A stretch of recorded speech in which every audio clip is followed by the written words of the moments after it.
Let us tell a tale of the inevitable.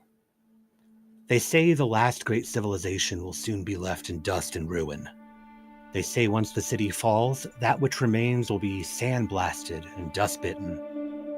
Mankind will survive, but these are the waning days of the kingdom of myth. Since the Battle of the Violet Fields mere years ago, where King Malavan was slain by his traitorous brother, the Cannibal Saint, myth has waned. Now Malavan's son, the sickly and cursed boy King Rebane, rules from the mythic throne in the shadow of impending doom. The prophets of this land have decreed it so. Rebane will be the last king of myth. His kingdom will fall. His knights and his wizards, heroes all, will be worth nothing when his city burns. Those that remain, those who do not abandon or betray their boy king, will die. Fate has set to stone, and the only true law in these lands is the word of the prophets. This doom is inevitable.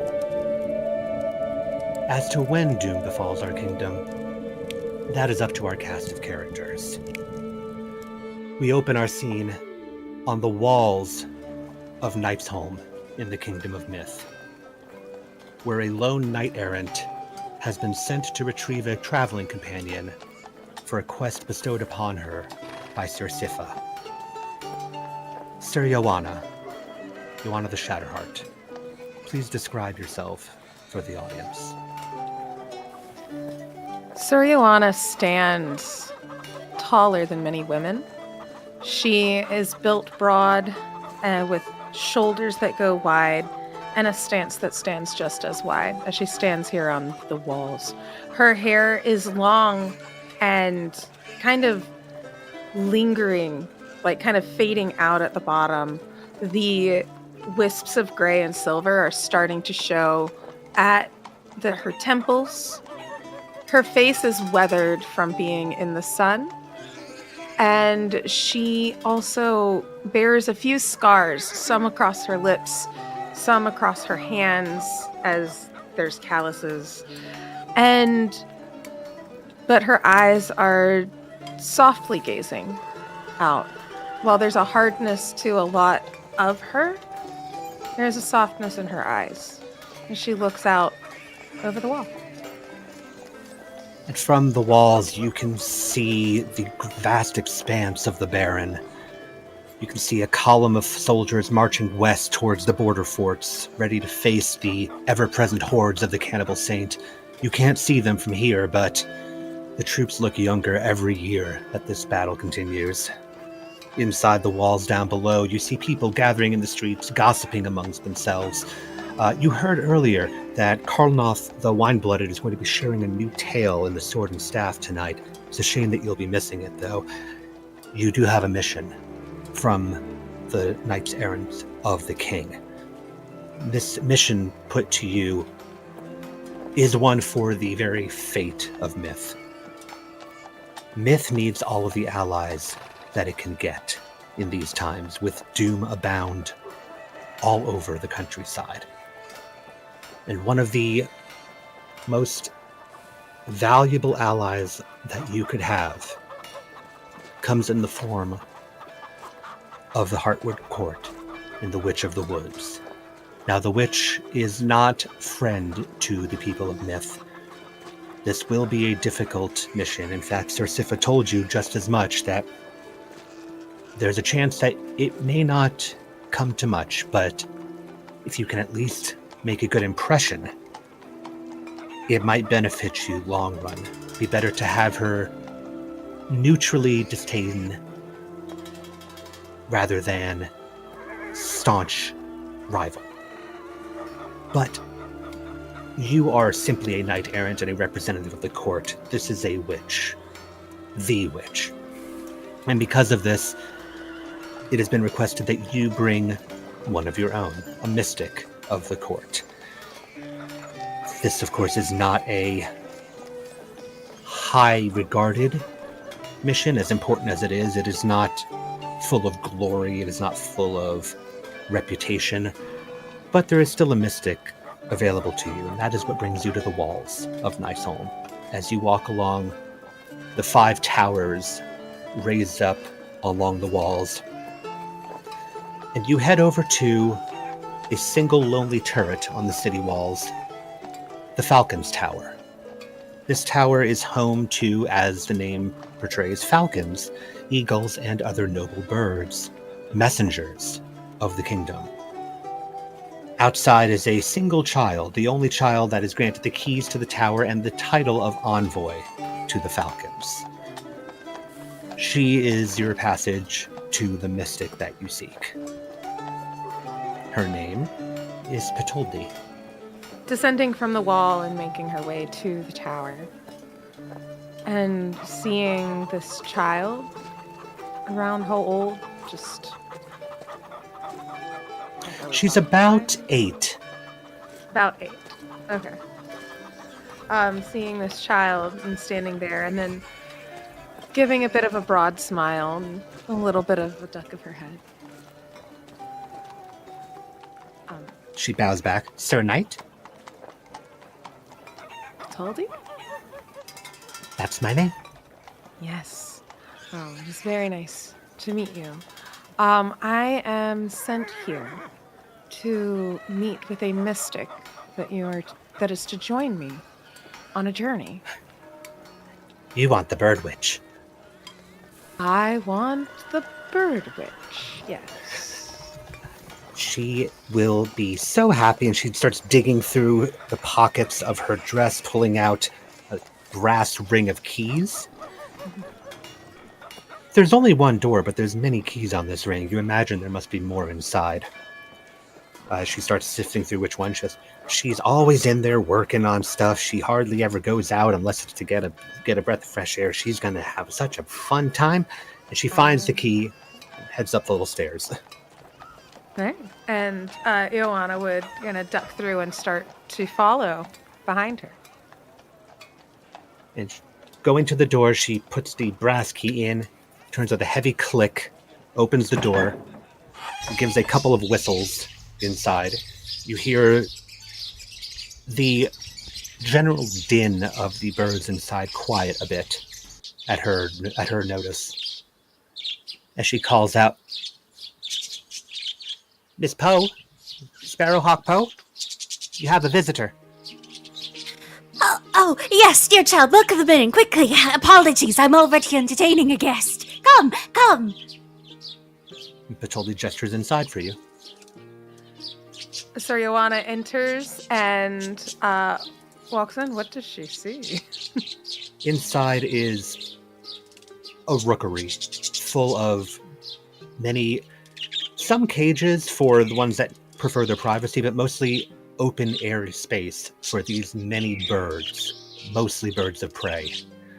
Far back, though, towards one of the windows is not quite a bird. Sparrowhawk, could you describe yourself? Sparrowhawk Poe, the apprentice of Rhiannon of the Shrike. And what a disappointment.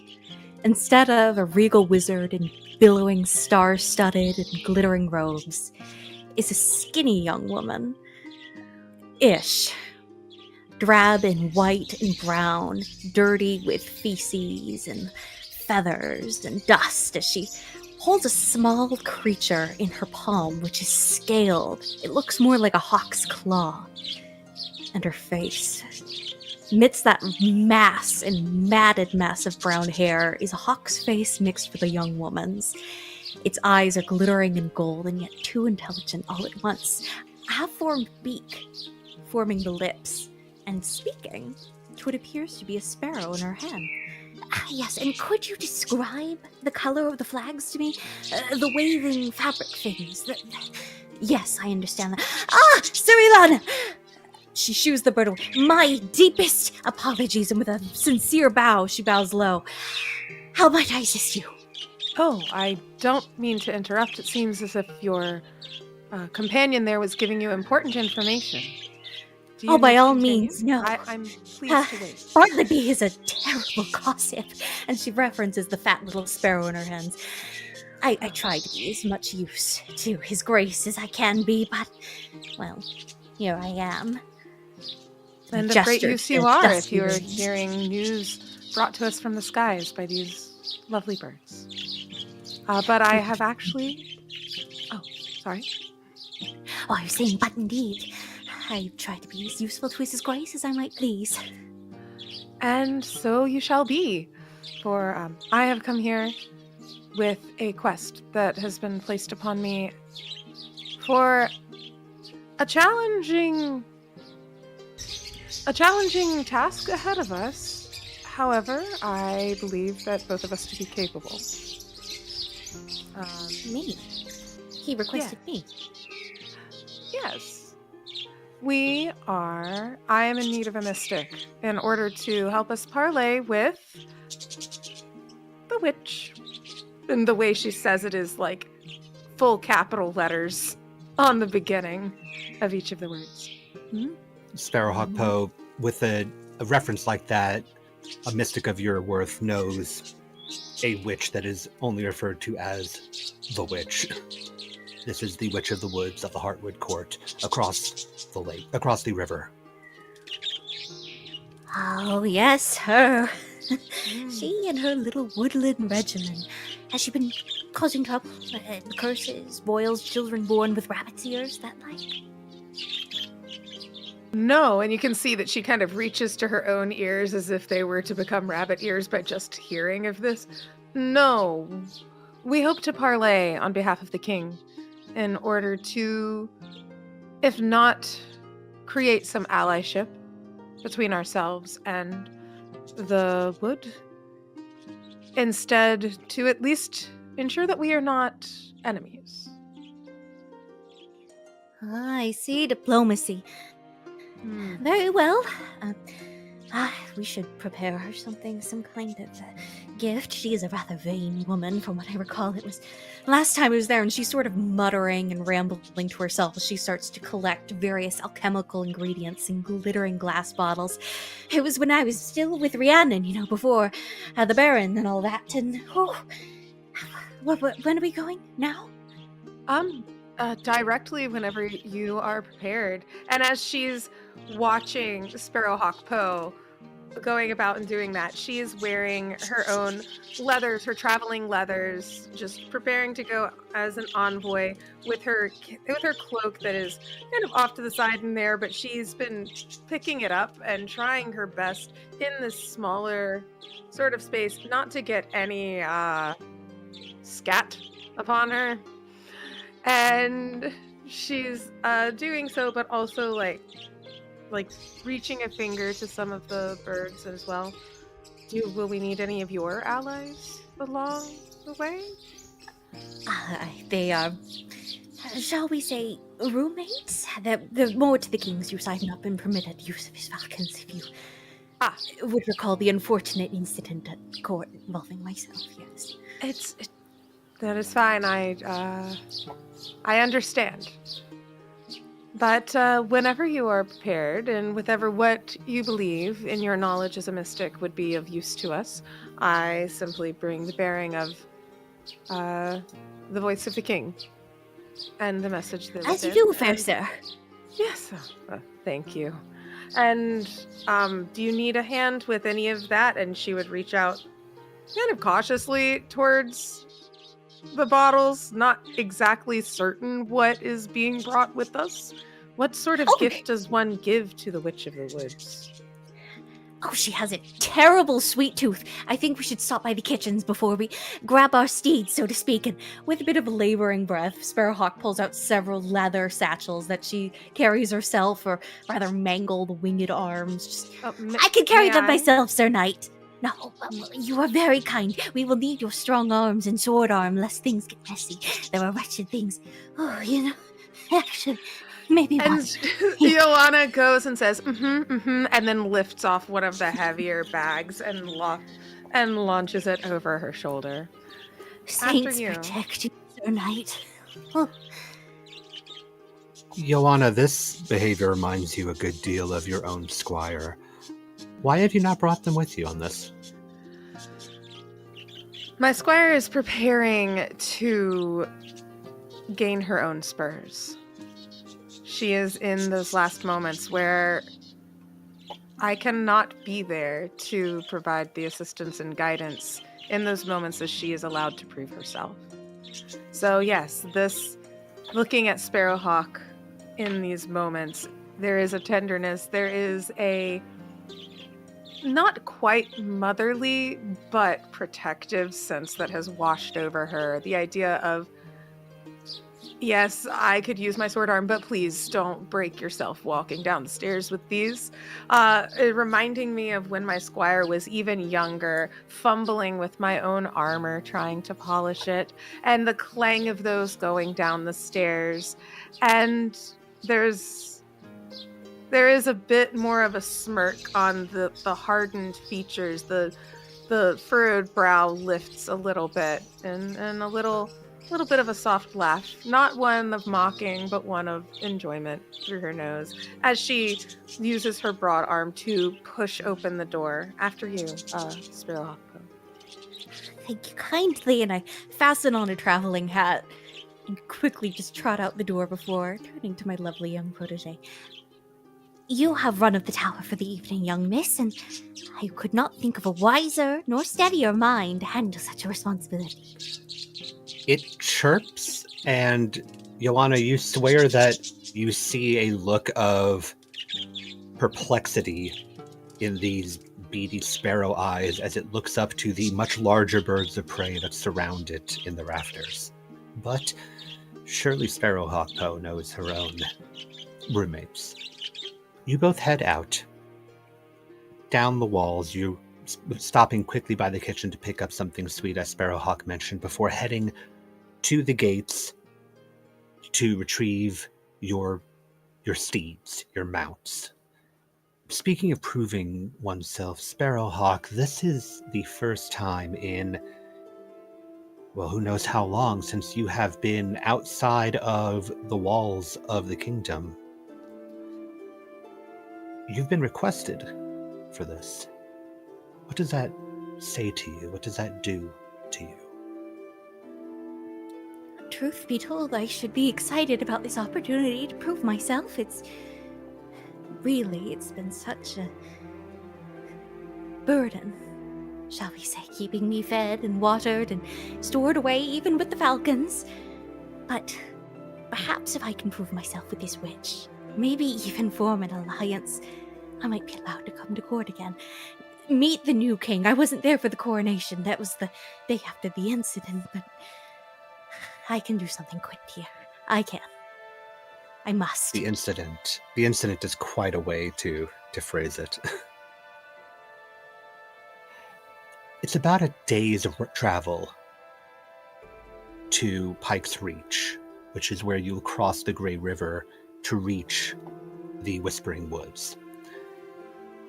The fastest way to go is going to be through the Mythic Range, rather than out the front around the Crown Lands and up.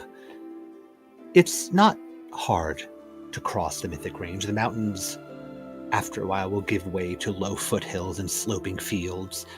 They're not unnavigable, but they are imposing in their own rights as you ride your mounts through the mountain.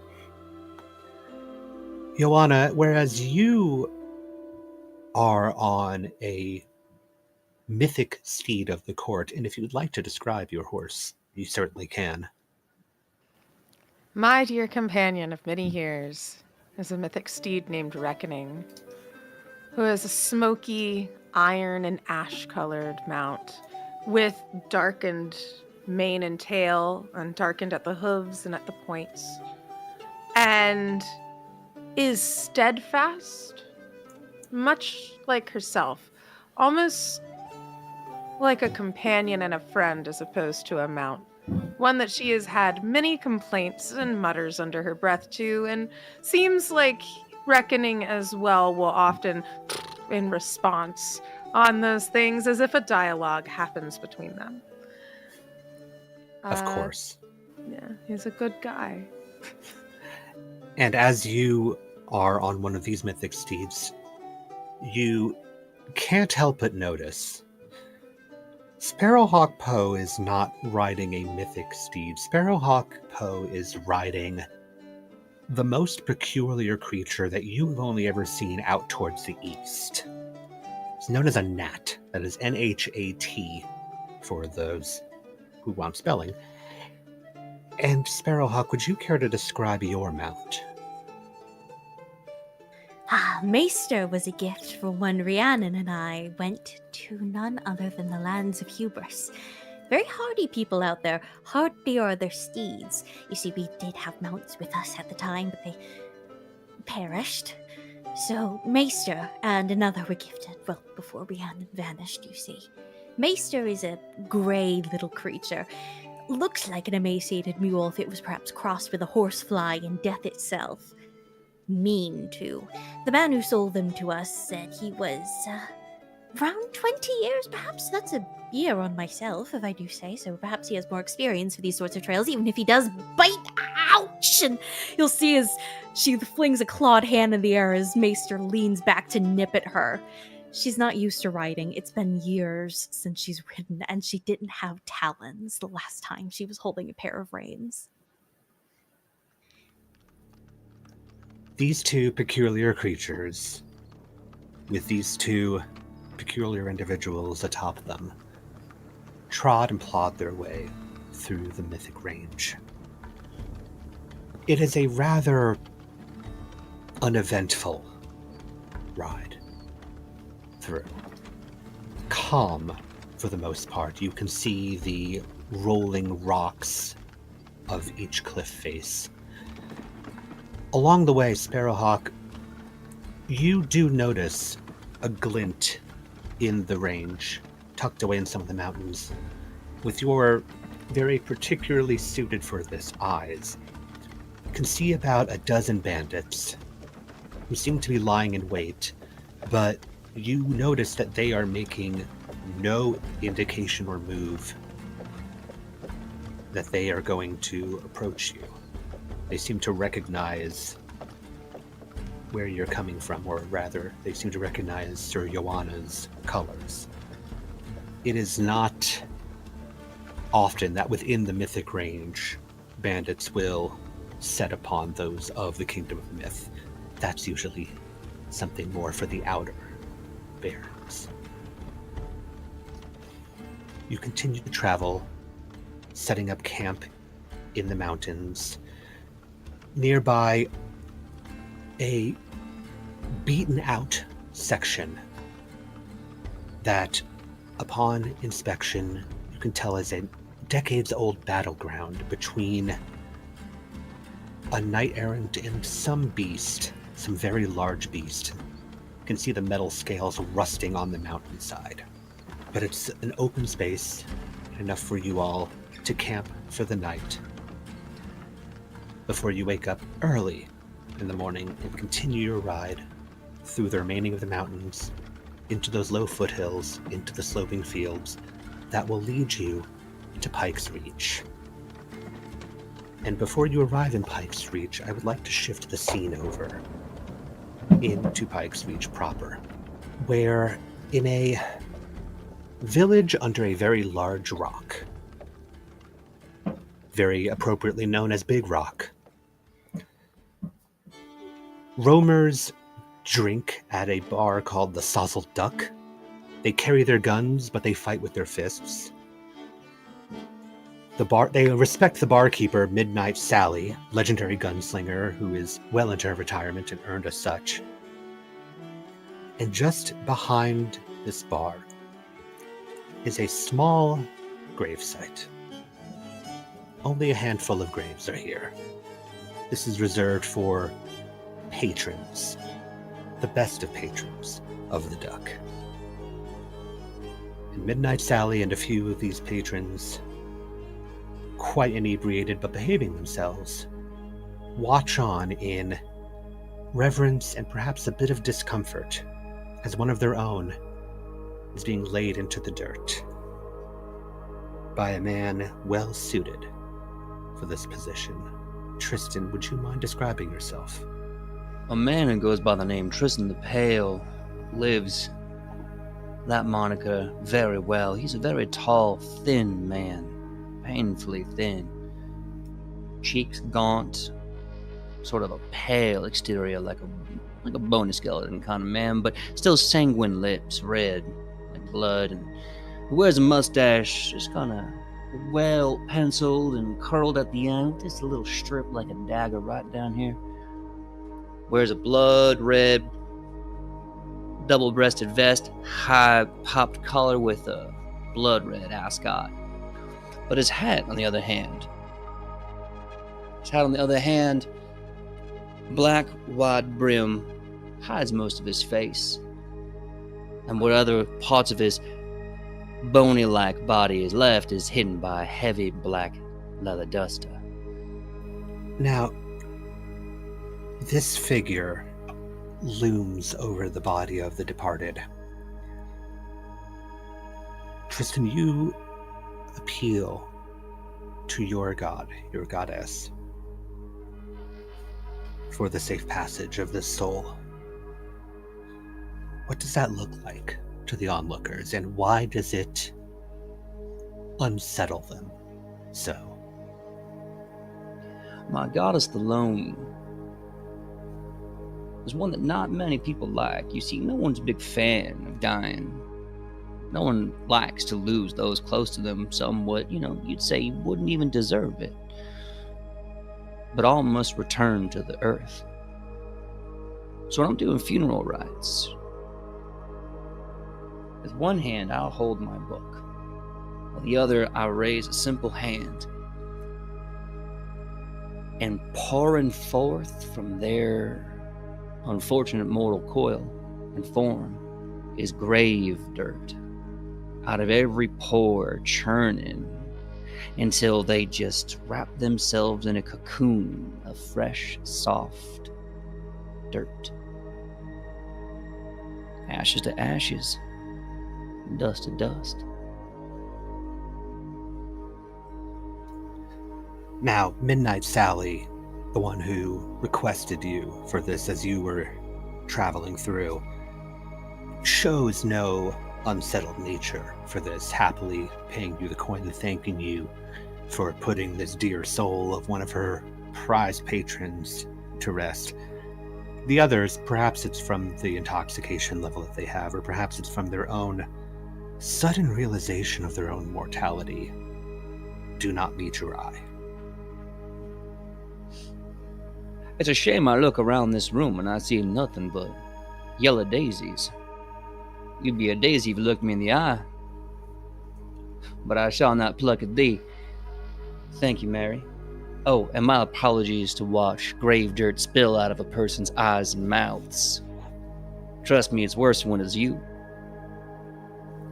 There's a cough in the back as one of the patrons chokes on their drinks, and Midnight Sally raises her hands and goes, thank you very much, Mr. Tristan, for your services. Please, we don't need to start another funeral so soon. If they want to come and have words, I have 2 ears and 1 mouth and a barrel for each of them. I'm not afraid of mortal kind. But I want to thank you, Sally, all the same. In the meantime, if any of you want to play with life and death, I am a fan of the cards myself. Anyone want to take up an old guardsman on a little game of cards? And it would only be cards because, and she says this loudly, because this is neutral ground. And everybody remembers that, don't they? You hear like just the yes, ma'am, in the attendance. But it seems that this crew is a bit put off for cards today. Their drinking has reduced from the raucous nature that was the previous night when you came into a much more somber, almost wake of drinking. You have that effect on people. Just like I too once had to stare death in the face, I know it is humbling to do so twice. Thank you for allowing me the time to let yours go to rest. If you need to rest too, I'll be there with pillow in hand and blankie in the other, and I'll put you to bed real tight. And with that, you exit the duck heading out of the small village of Big Rock, out from under the rock and into the morning sun. The wind rustles through the fields of wheat and oats that are fed by the twin rivers. Very far south, you can hear a storm blustering above the Mythic Range, knowing it will eventually come to these lands soon, but not today. And you walk. You are without a compass, Tristan. You go either where you're needed or where the wind takes you. Is this a life that suits you? Suits me or not, it's the only life I get to have. So I best make the most of it. You know, it's funny. You make one deal, and before you know it, you're just caught making one after the other. I guess that's what I signed up for. It certainly is. You signed up for this life, a life that is based around death. And you go where death takes you. The road that you're on drops into a gully, surrounded by ridgelines. And as you walk, looking up, your eyes drift down to the stones in this gully, pockmarked with bullet holes. And your old life tells you that this is a prime battle-worn ambush site from the looks of it, before about a half dozen men come up over the gully. Not in any rush. They know exactly what they're doing. But they proved you right already without you having to even think on it. About a half dozen men, roamers and shadowjacks, all of them, with knives and handguns, looking a bit sure of themselves. This is one of the many roamer gangs of the Baron. There is a scrawny man who leads them. He has a very capable look about him despite his stature, but he also looks a little bit cocksure of himself. You would know him, not personally, but you would know of him from the travels. There's only 12 roamer kings of the land.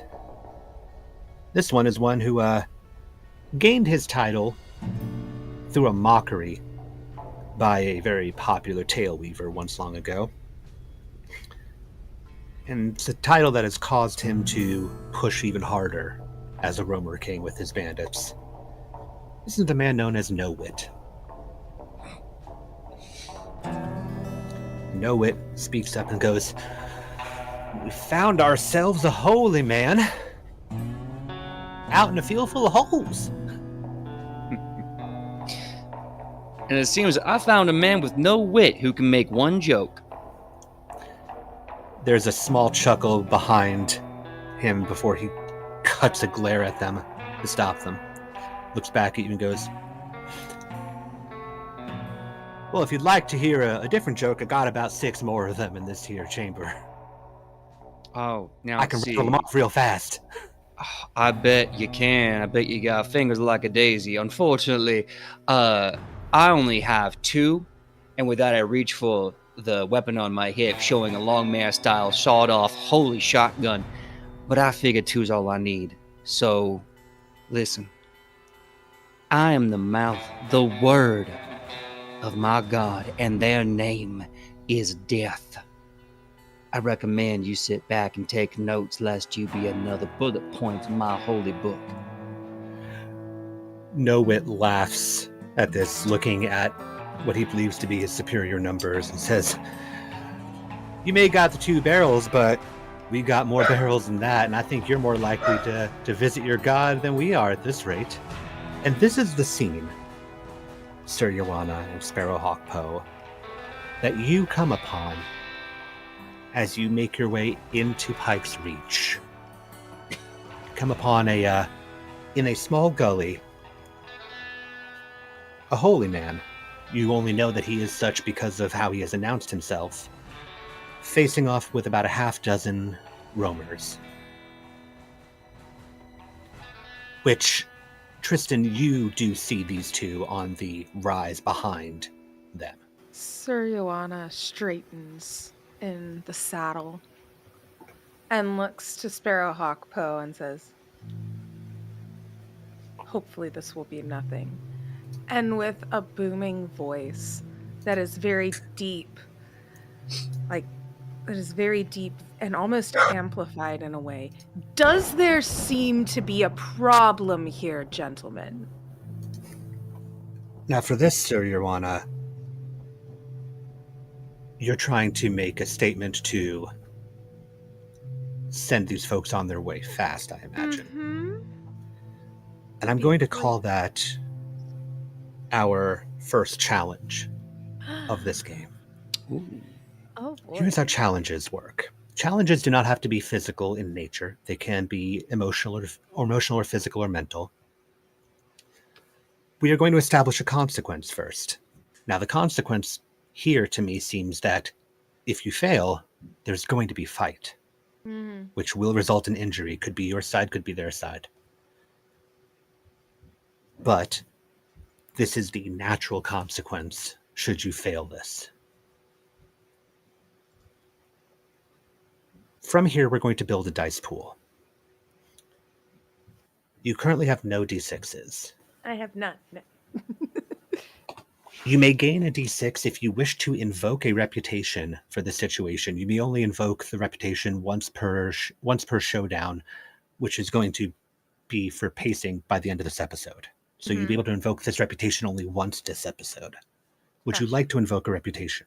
I would. I would like to invoke the reputation of Imperious. Imperious. Please add 1d6 to your pool. Do you have a piece of equipment that you feel would help you in this situation?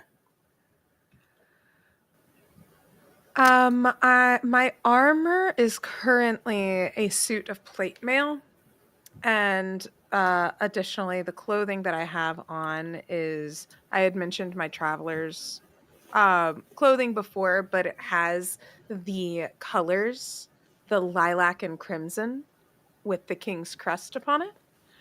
I would say that is certainly enough to great. aid in this, as it gives an imposition. So add another d6 to your pool.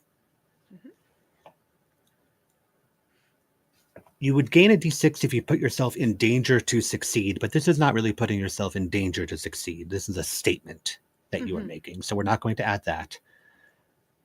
And then you gain a d6 if an ally puts themselves in danger to help you. If you fail, they will suffer the consequence alongside of you. Quite frankly, everybody is going to suffer the consequence alongside of you.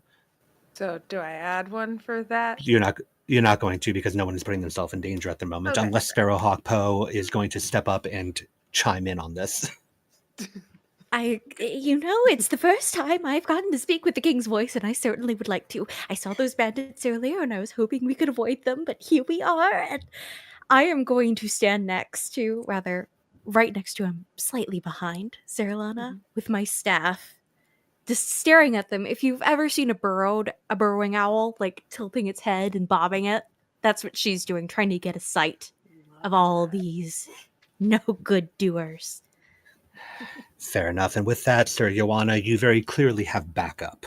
So I will say add a third d6. You will not lose any d6s from the pool due to the nature of this. And so now you are going to roll your d6s, and you are going to take the highest result of a single d6. Of a single d6. Yes. A 4, 5, or 6 will accomplish your goal. 1 or a 3 will not.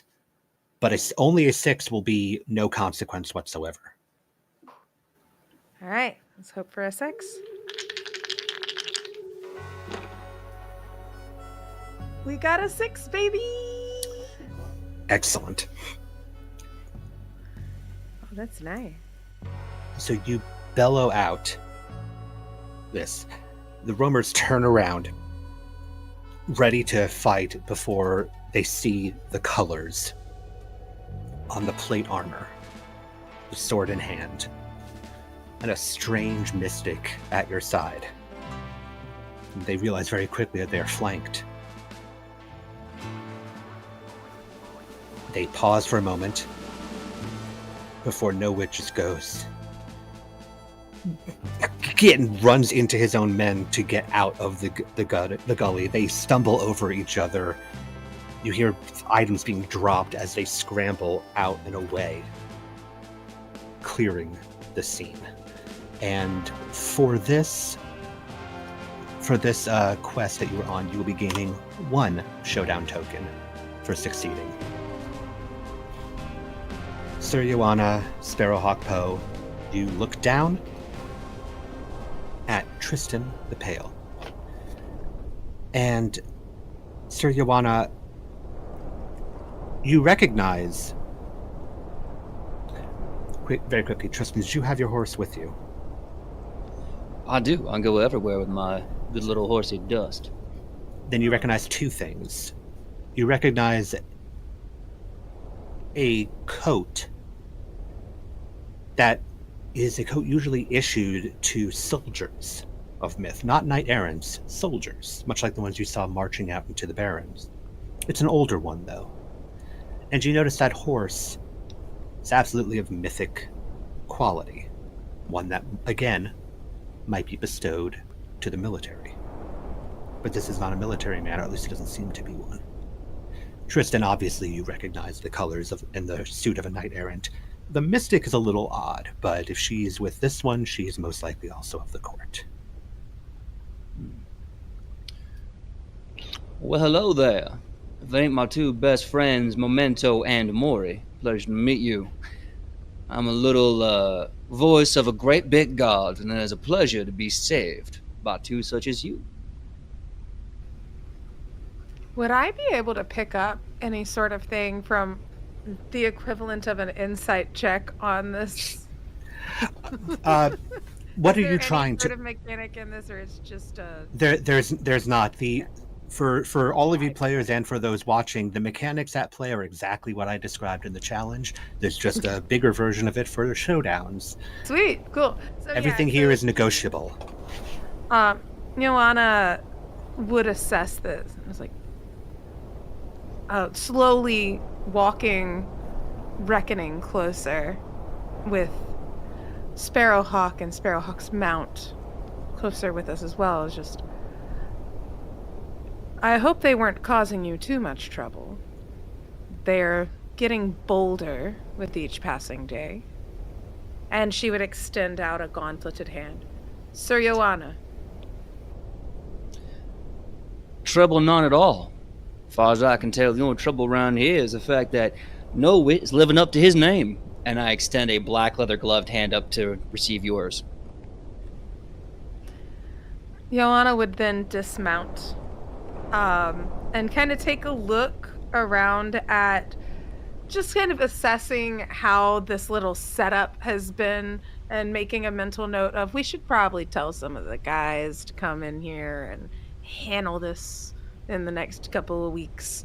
But then I was also looking at probably scuffing her shoe, like her boot, at the things that have been dropped.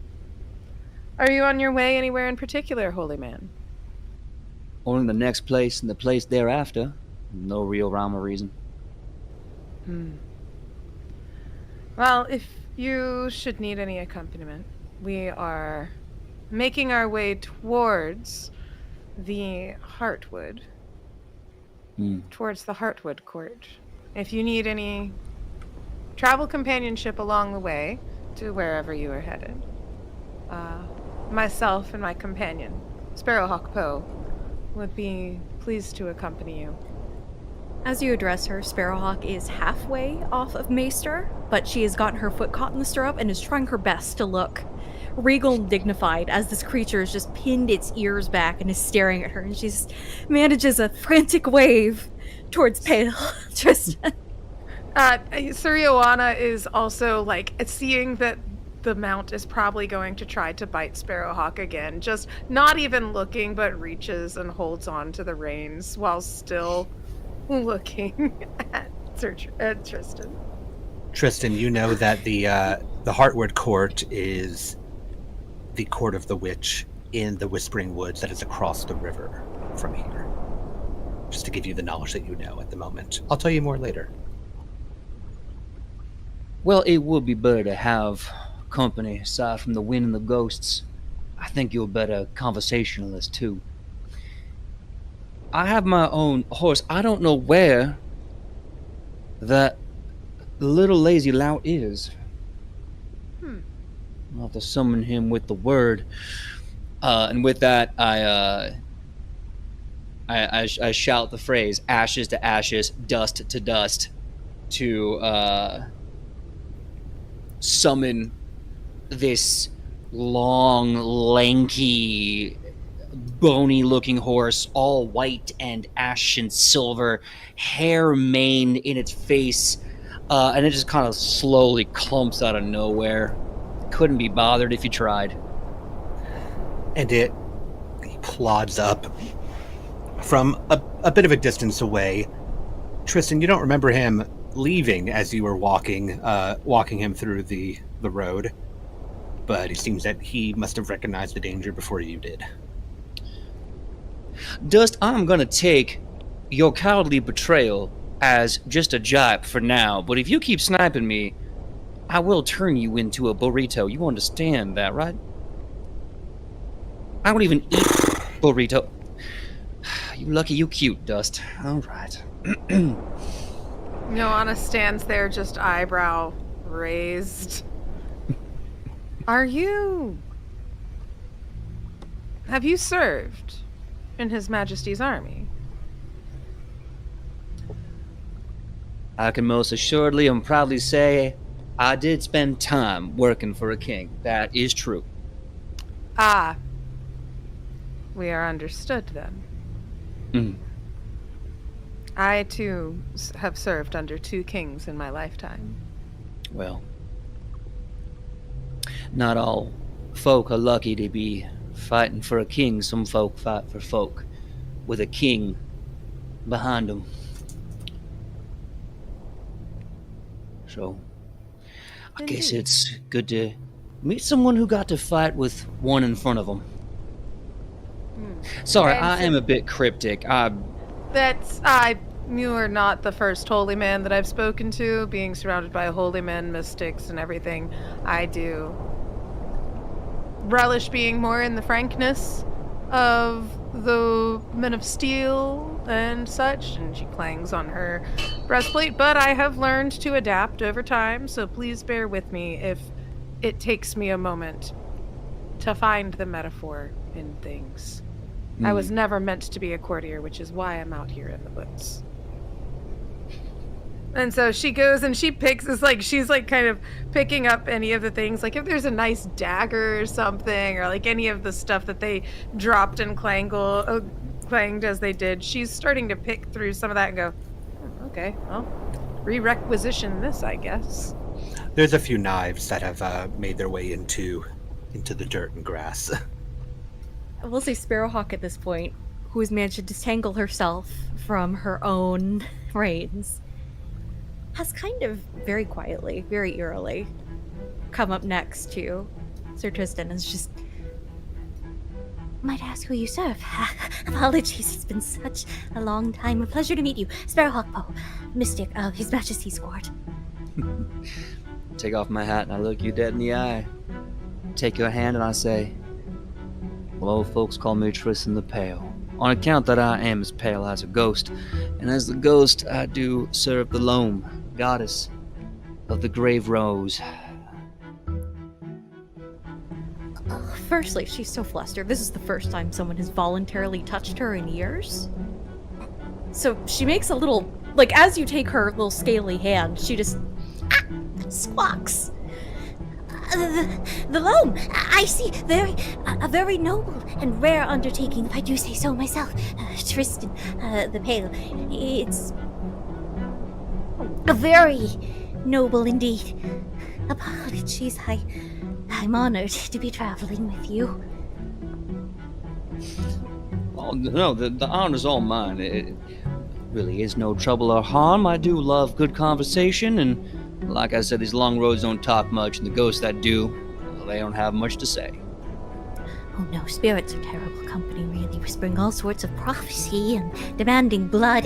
It's dreadful, really, and I do apologize about the bandits. I saw them on the road earlier, but they didn't want to accost us, and, I suppose you have to face trouble head-on in this sort of adventure of ours. Well, darling, just between you and me, I haven't had my coffee this morning, and I was not in a powerful sight for a fight, so you saved me a lot of effort. I really do thank you. Her little feathers just puff right up. Speaking of coffee, good sirs, if we might hurry along, I do not wish to disrupt your looting, milady, but the salamander stone for the green danishes for the witch, it's starting to run low. I only did 4 days of enchantment for it. You see, we do need to get along. She would like her pastries warm, if we want her agreeable, that is. If I may be so rude as to interject with a question mark, witch? You're gonna go see a witch? About what exactly? The witch. The witch... The... The. My simplicity itself is the greatest title.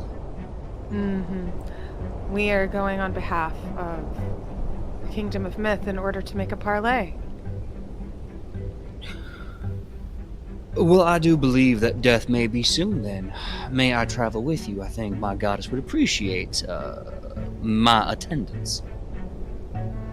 Well, certainly if it's not to lay us in the ground, I'm hoping to have better results than that. But if we do end up having to come to that, then it would be nice to know that my soul's going to make it to where it needs to go. With the proper burial rites, should you make it as well. I'm hoping that we will do fine. I have this kind mystic here with me, and perhaps with a holy man at our side as well, we may not fare terribly.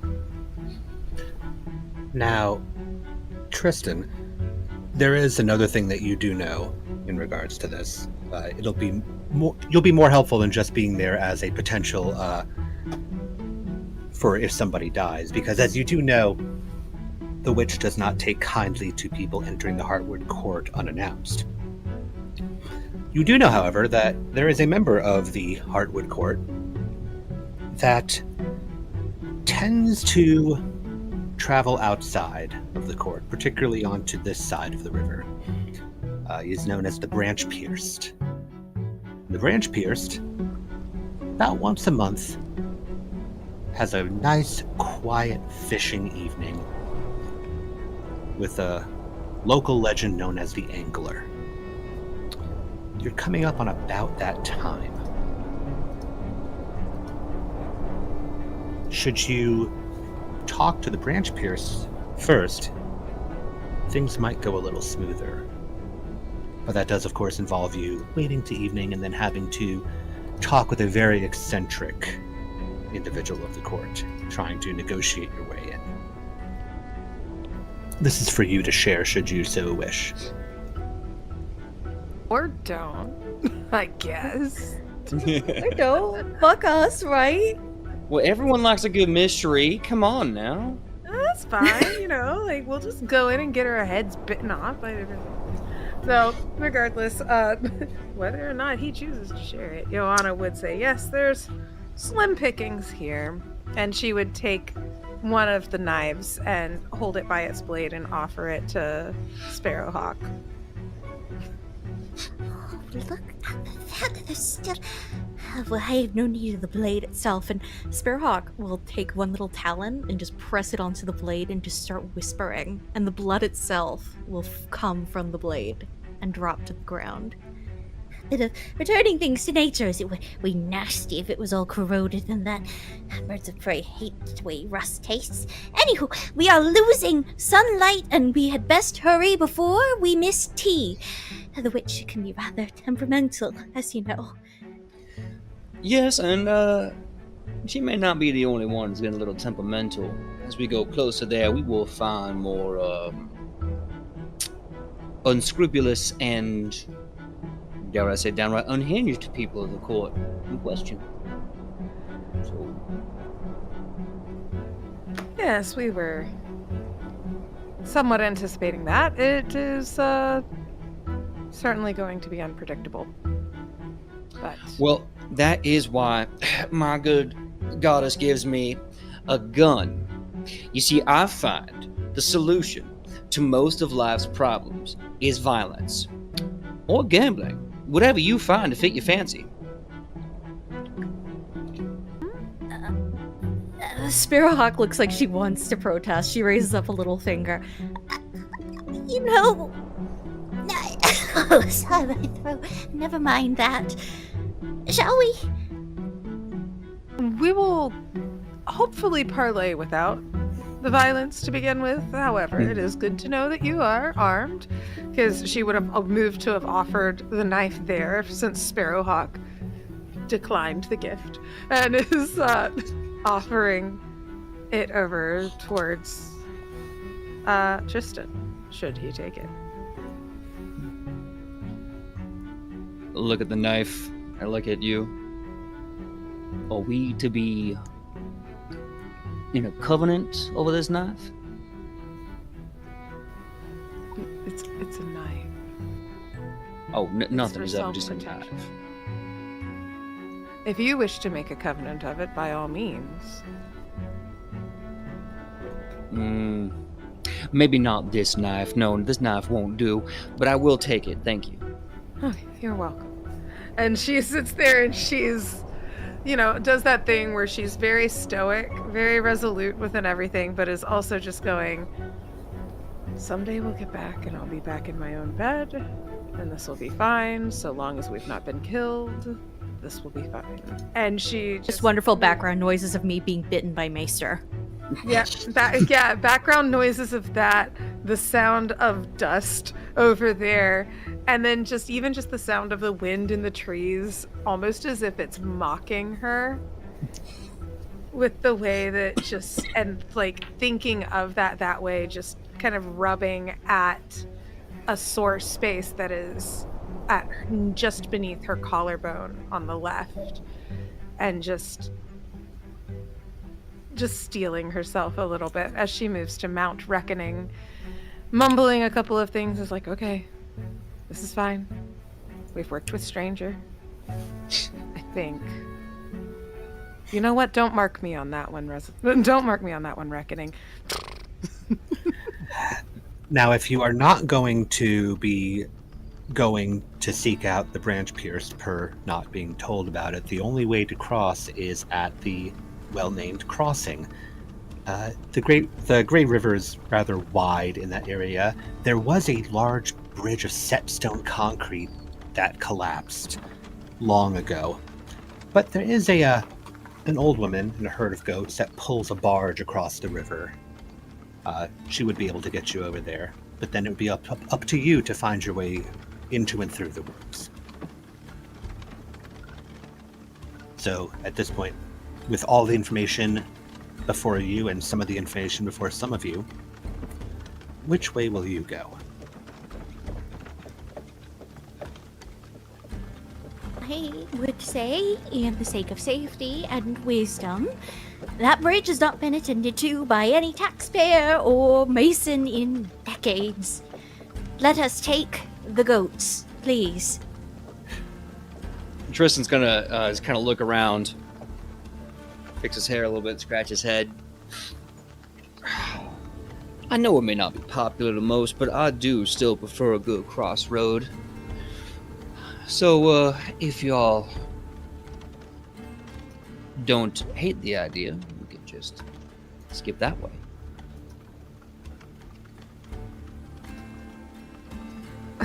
Yolana sits there, inches the bridge of her nose. I must agree with my companion, Sparrowhawk Poe, that bridge does not seem to be tended to. I understand your proclivity for crossroads and such with the arcane influence of those there. That being said, I would love to be able to reach the other side safely in one piece and hopefully without dropping the pastries into the river. Tristan, just to confirm, when you were referring to the crossroads and pointing your direction, were you pointing towards the bridge or were you pointing somewhere else? Oh, fair question. I believe. We'll say I was pointing towards the bridge. Okay, just clarifying. Mm-hmm. You're just not gonna tell us. That's Look, I dissociate sometimes, and details. I got a Swiss cheese brain. We'll figure it out when we get there. Whatever. This man's been shot 17 times. I don't think he remembers anything. man's got so much grave dirt between the ears that he's just not gonna actually tell us stuff that might, in all fairness, storyteller's like, here's a side quest. Here's a thing. Yeah, in all fairness, he only just met you. Yeah. that is totally fair. Look, if I start coughing up blood, just understand that it may not kill me, but it will make me a mutt woozy. So Savannah is just like, what? I shall assure you, though it is mutt gruesome and a little phlegmy, it is not contagious. with that, you make your way over to the crossing, where you see the elderly woman Lular, Lular, and her herd of goats, the large wooden flat barge, sitting along the shoreline. She's very shakily looks up at the three of you approaching, but doesn't make a move until you actually come up to her. Good day, madam. We seek passage across the river From the kingdom? from the kingdom. I can take you across. Where are you heading? We are headed to the Heartwood Court. Are you? Well, it's your funeral. Get aboard. And she steps onto the barge with the goats. Our funeral. Have there been more issues than usual of late about the Heartwood Court? Oh, which don't terribly like outsiders, especially with all them loggers on the outskirts over there. And she points across the rather large gulf of the river, and you can see that there is a small logging outpost on the outskirts of the forest. They don't seem to be going very far in, but they are out there. Do they seem to have any sort of color or heraldry or anything, whether or not they are from myth or if they are... Most likely these loggers are from one of the nearby towns. If not the town of Promise, which is up at the very north of Pike's Reach, then probably from Crescent, which is on the other side of the woods. They're not from the kingdom direct. Again, that's like a full day's ride just to where you are in the middle of Pike's Reach. A couple more days north into Promise, and then across the river. But there are a handful of cities around here. Well, cities is a loose term. Yeah. How long have they been set up there? Oh, I'd say about a week's time. They ain't made much progress though.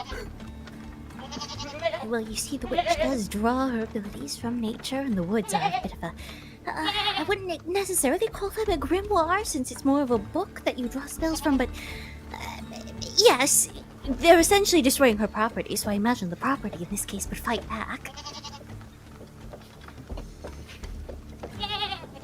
Well, so long as you ain't cutting down trees, you're not going to be facing the problems they're facing. Probably different problems, though, but not them problems. You coming? Yeah, yes. And she would reach in and pull out the coin in order to get them passage across. Thank you kindly. And she puts it into a pouch on one of the goats.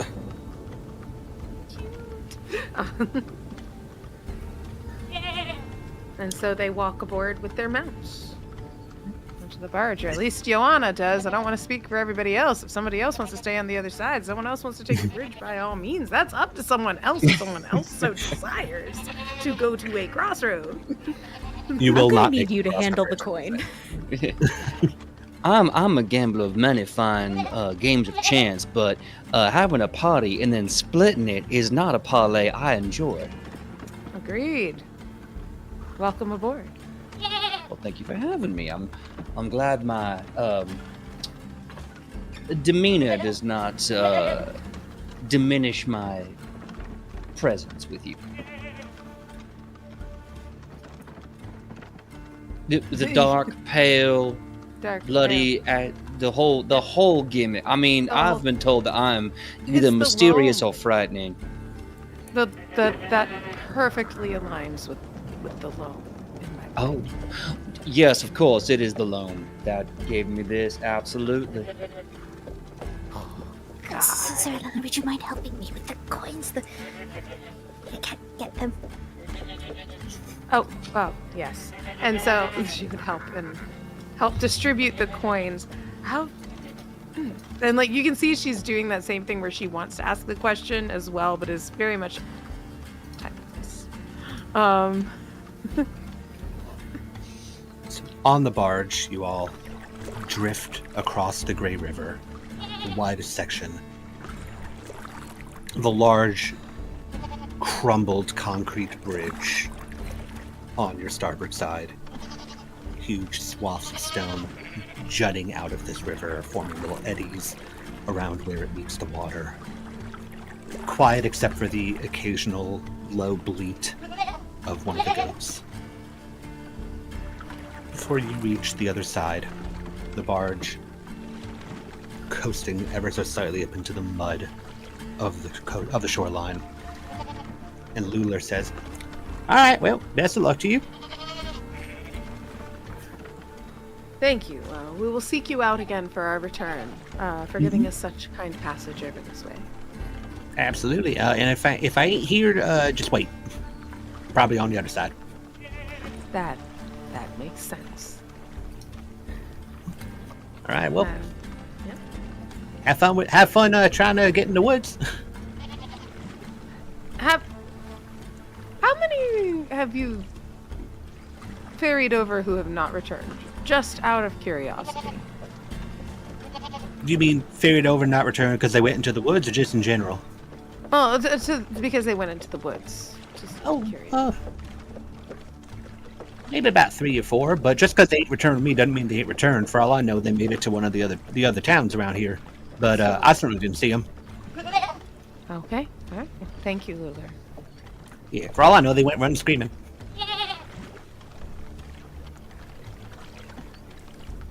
Thank you, Lular. Ta now. And she brings her goats over to the wet grass along the shoreline to graze a bit. The woods are the ancient domain of the witch. Sir Joanna, you know that typically, emphasis on typically, knights are sworn not to enter. However, you have been given the task to parley, which will mean an exception to this. Was I given any paperwork with this? Just out of curiosity. This is not a preset meeting. This is a request for you to do the negotiation. Okay. Gotcha. Cool. Thank you. You look at the woods. Further up, you can see a few trees have been cut down. But not many, as mentioned by Lular. The loggers have not done a significant job for whatever reason. Maybe they haven't advanced in any further. The trees on the left side give way to rolling hills that were once farmed for wheat, but they are now downtrodden farmsteads instead of lush fields. The trees in front of you are a mix of greens and reds. The reds are very deep. And inside, you cannot see particularly far without stepping foot in.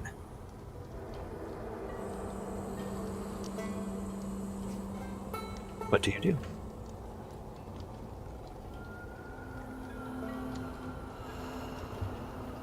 Sir Joanna would look to Sparrowhawk. Guess who's sitting there? Like, I'm guessing she's probably like a head shorter than you, like probably right at your shoulder. So you just see this little feathery head looking up to you, so hopefully pleading, begging for you to ask her to lead the way. And it is exactly what you imagine. One of those, you see her looking up at the green. She would look over to Sir Tristan and all of that, and then look down. You described it. No, I just love the way you're like, that whole show, and that makes me die. And all of this. So, This and that. like, yeah, so you just see this, like, shiny knight, blood and gore over here, happy bird over here, looks back up at the green. Like, Sparrowhawk, where shall we Yes. Oh, wonderful. This is a grand opportunity to do something that I've been practicing for a bit. I would have to use my book of names here, and I Sit down on the dirt path right where we're standing and start reaching through my bag until I pull out a book of arcane names and start tracing them. There we go. Flesh, conjuration, blood, and all the sizes. There we are. Shape shifting. All right. Well, the witch. Well, no, not you, myself. So, the witch, in theory, she does not like other humans, creatures such as us, to wander through the wood without permission. My hope is that perhaps if we're led by something more woodland friendly, maybe her tree companions will not harm us. So I will turn myself into a sparrowhawk. Brilliant, yes? Sparrowhawk the Sparrowhawk, and you'll become more bird? Yes, I will complete the transformation here. If you give me just a moment. And storyteller, I would like to use Mage Shape. Absolutely. Now, with Mage Shape, it requires a bit of time. So the two of you see Sparrowhawk set her things down and sit with this book, focusing, practicing. There's probably an urge at least a couple points for either one of you to interject and ask if something is supposed to happen, but Sparrowhawk is deep in focus. And at the end of this near hour-long ritual, there is a wet cracking sound of bone and muscle shifting. Sparrowhawk Poe, please describe your transformation for us. Just as she said, this is a completion of the transformation that you see before you. Except whereas she is frozen in skin, you hear the wet snapping and crackling of bones, the hiss of blood as it touches the air and boils. A silent scream from Sparrowhawk as feathers cover her. She shrinks down, her hat the only thing remaining finally, until there's just that and a pile of steaming blood. Until a claw pops up from under the hat, followed by another. And a golden-eyed sparrowhawk pops up from under, greeting you with a hearty eek!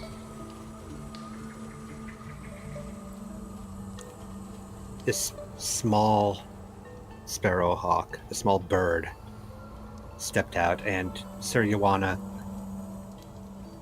you see the parts of the sparrowhawk that barely changed in this transformation, as Sparrowhawk Poe already had these features on her.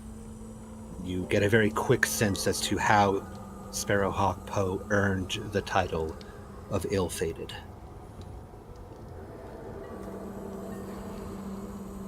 Now, Sparrowhawk Poe, what is the extent of your plan with this? Are you planning to scout ahead? Are you planning to serve as a messenger? Are you planning to accompany?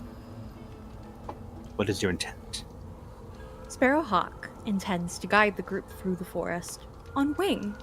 And she does so. She takes to the air quite suddenly, fluttering in front of Zerlana's face, and then Tristan's face, and then flutters in front of the forest path, ready to guide, steering, head very eagerly bobbing between the two of them.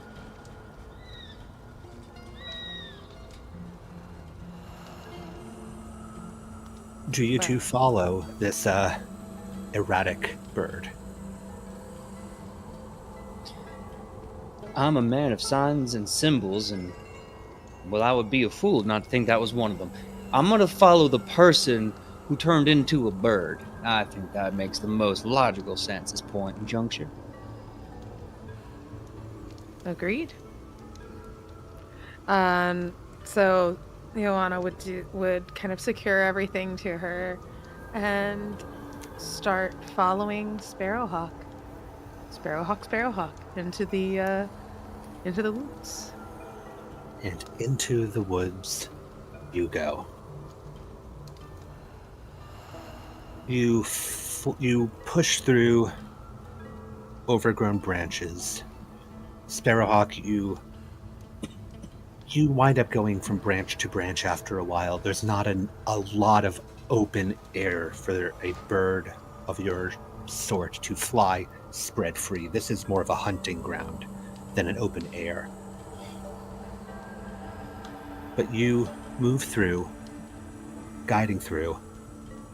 You can see deeper inside, but further away from the path that you were heading on, remains of something. You actually see it before anybody else could possibly see it. In fact, you'd be able to direct them away from it entirely should you want to, but there's the remains of something dead far off to the right. With your sharper eyes, you can see movements deep within the trees.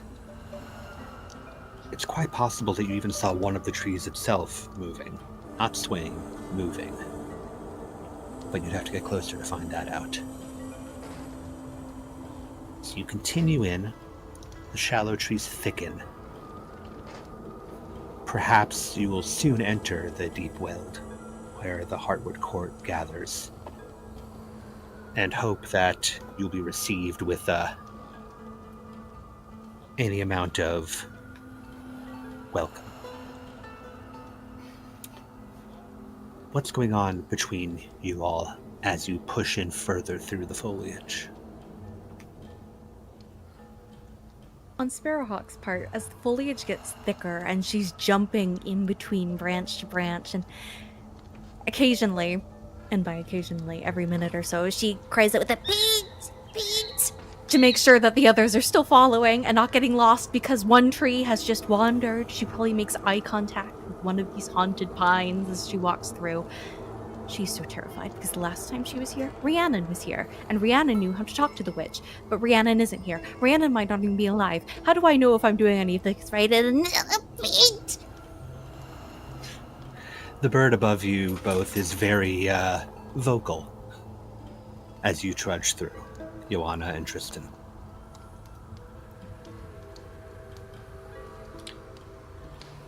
Well, at least we won't lose her.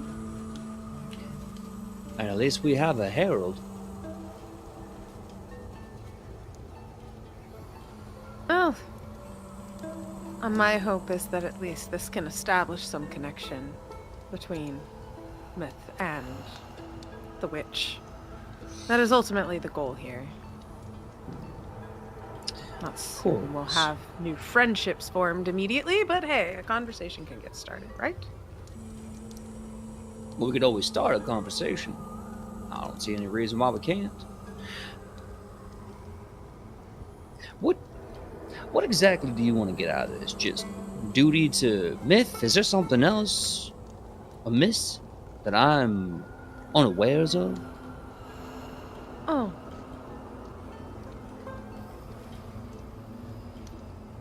As we approach the ending of all, as we approach our inevitable end, it would be nice to know that even if not allies, we do not have further enemies.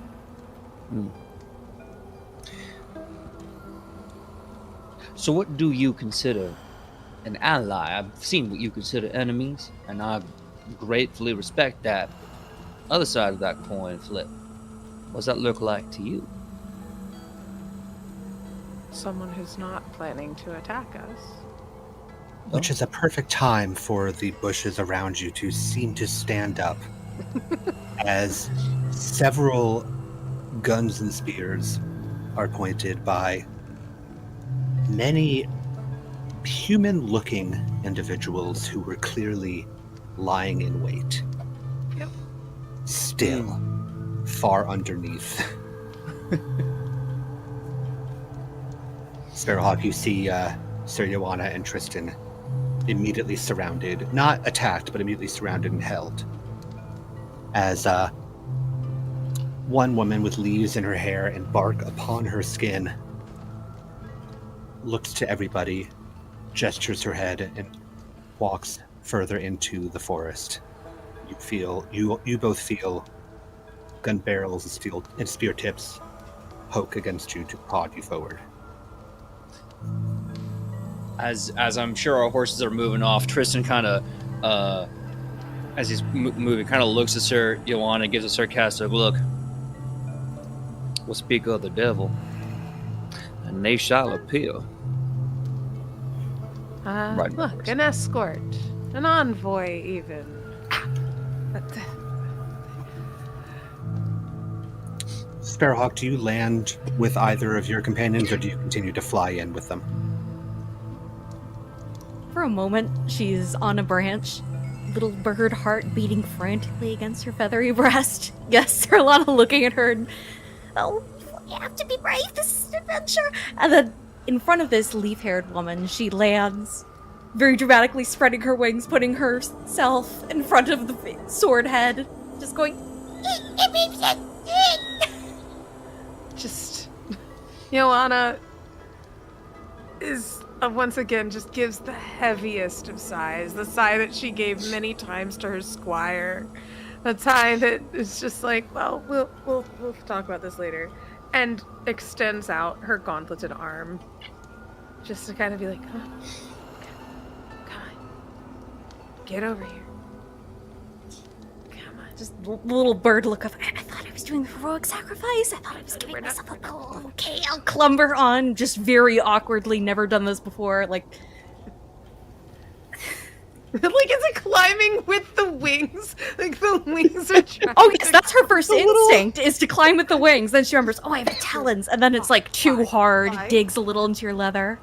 Yeah. Many odd looks from your unwilling escorts as you are moved further into the tree line before it opens up to a barken fortress. Seems to be carved out of one particularly large and hollowed out tree. Stark and unfurnished, but still beautiful. And inside are 3 individuals. There is a feral, beastly-looking man who has remnants of armor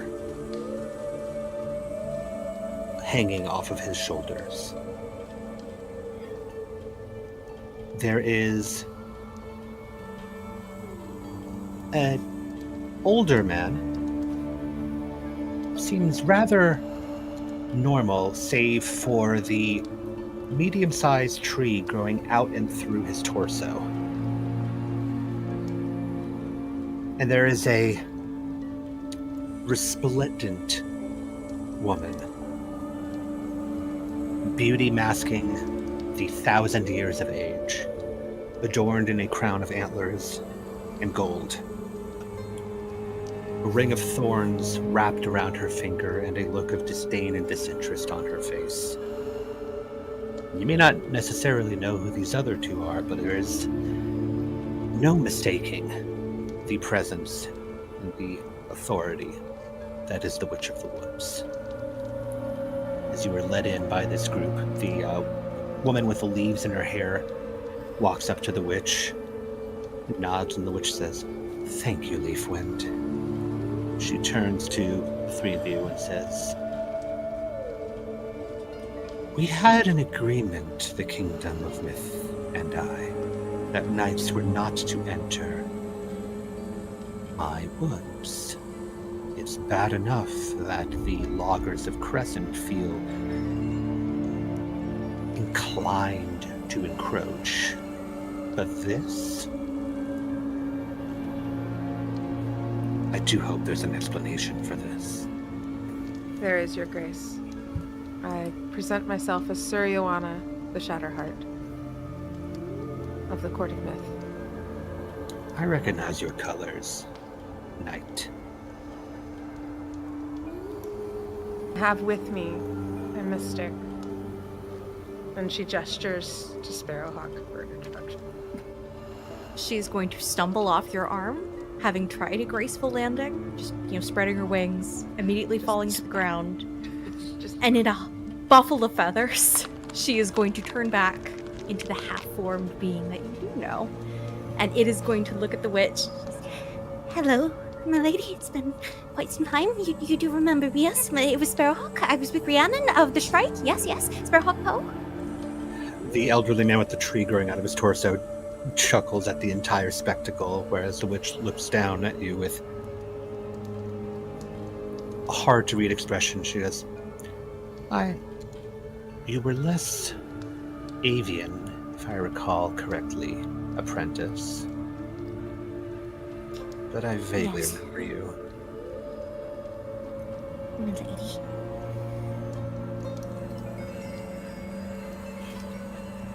What brings you back? I come with a knight of myth and a man of faith behind me, and oh heavens, we come bearing the king's goodwill and his goodness towards you. And I bring as well a gift, an offering to you, Lady of the Woods. And I present a bag full of warm, steaming cream danishes. She looks at them with a peculiarity. She, imperceptible motion of her head as the woman identified as Leafwind picks them up from your hand and brings them over to the others that were escorting you here.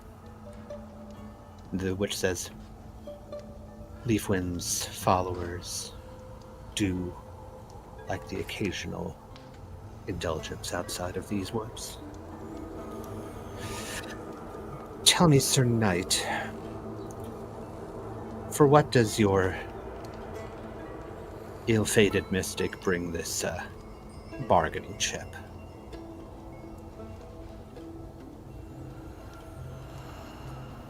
The Kingdom of Myth, in these times, wishes to establish a connection with the Heartwood Court through a parley.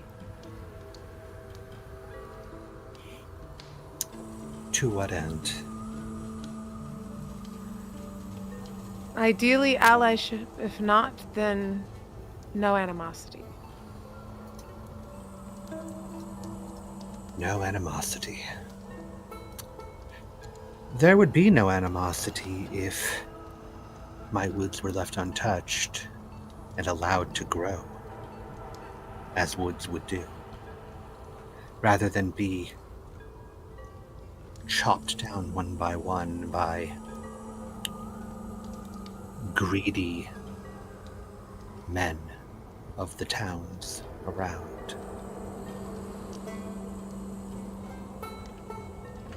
But there seems to be no stop to that, is there? A stop could be placed if it were to allow for the kingdom to entreat with you more pleasurably. Do you have the authority to upset the Duke in order to strike a bargain with the king? Dear Knight. The Duke should adhere to the king's wishes. And should the Duke not, then that becomes an issue to be handled within our court.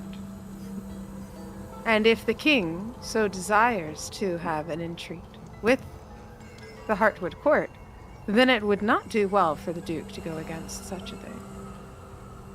If I do not have the authority at this time, it can at least begin a conversation in order to allow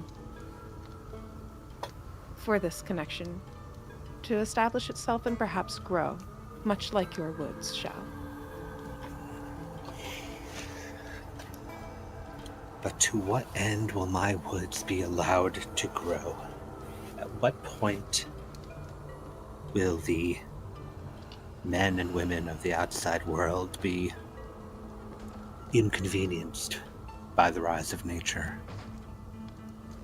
This land was once green before it was barren. It was people like you and yours that carved it down so, with your steel and smoke.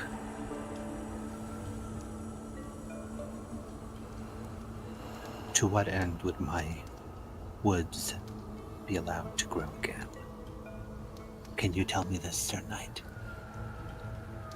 If we should so establish a parley between us, then I am certain that those who are wiser than myself, other mystics, perhaps other holy men, would be able to come to terms that would be agreeable. I, unfortunately, am not a politician. I am simply someone who represents the king.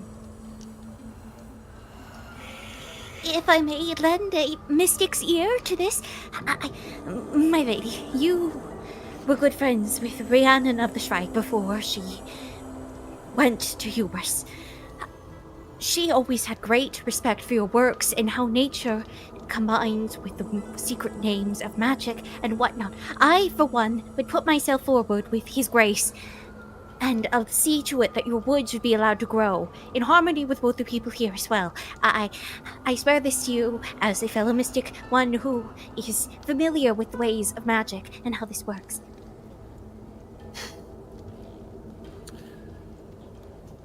You speak politely, both of you, and you bring gifts, but I can see when there is more that is wanted here than just what's on the surface. You fear what is to come. And you need desire, my help, my hand, to keep it from happening. And we find ourselves at an interesting impasse. You see, in our current state, your outsiders encroach on my land. With a parley, my woods are at the will of what your king is willing to part with. But should I let doom fall, and doom come to pass, then there is no kingdom to stop my growth, is there? May I be so bold as to share a few words here with you? Speak your name. My name is Tristan the Pale. May the court recognize the mouth of death, the loam itself. We are friends to death here in the woods. Death is what feeds the growth, after all. Speak your piece. Absolutely. Well, absolutely. You see, nature knows everything about decay and death. It is decay and death. That is nature, after all. Moss and fungi and dead guys. But a bit of wisdom strikes my brain. Stultus nihil temet. Are you familiar with these old words? Stultus nihil temet. A fool fears nothing. You see, while yes, you may grow unchecked because one measly king is dead, there is other kings that are far worse and shall inherit the earth. And if there's one thing that I know as a man who is not a fool, it is to make deals with the king you know and not wait to see the wrath of the king you don't. So while we will parlay, figure out the way to make your green grass grow, I think it is safest that way than to see what the next doom and the next and the next can bring upon your necks and your necks and your necks.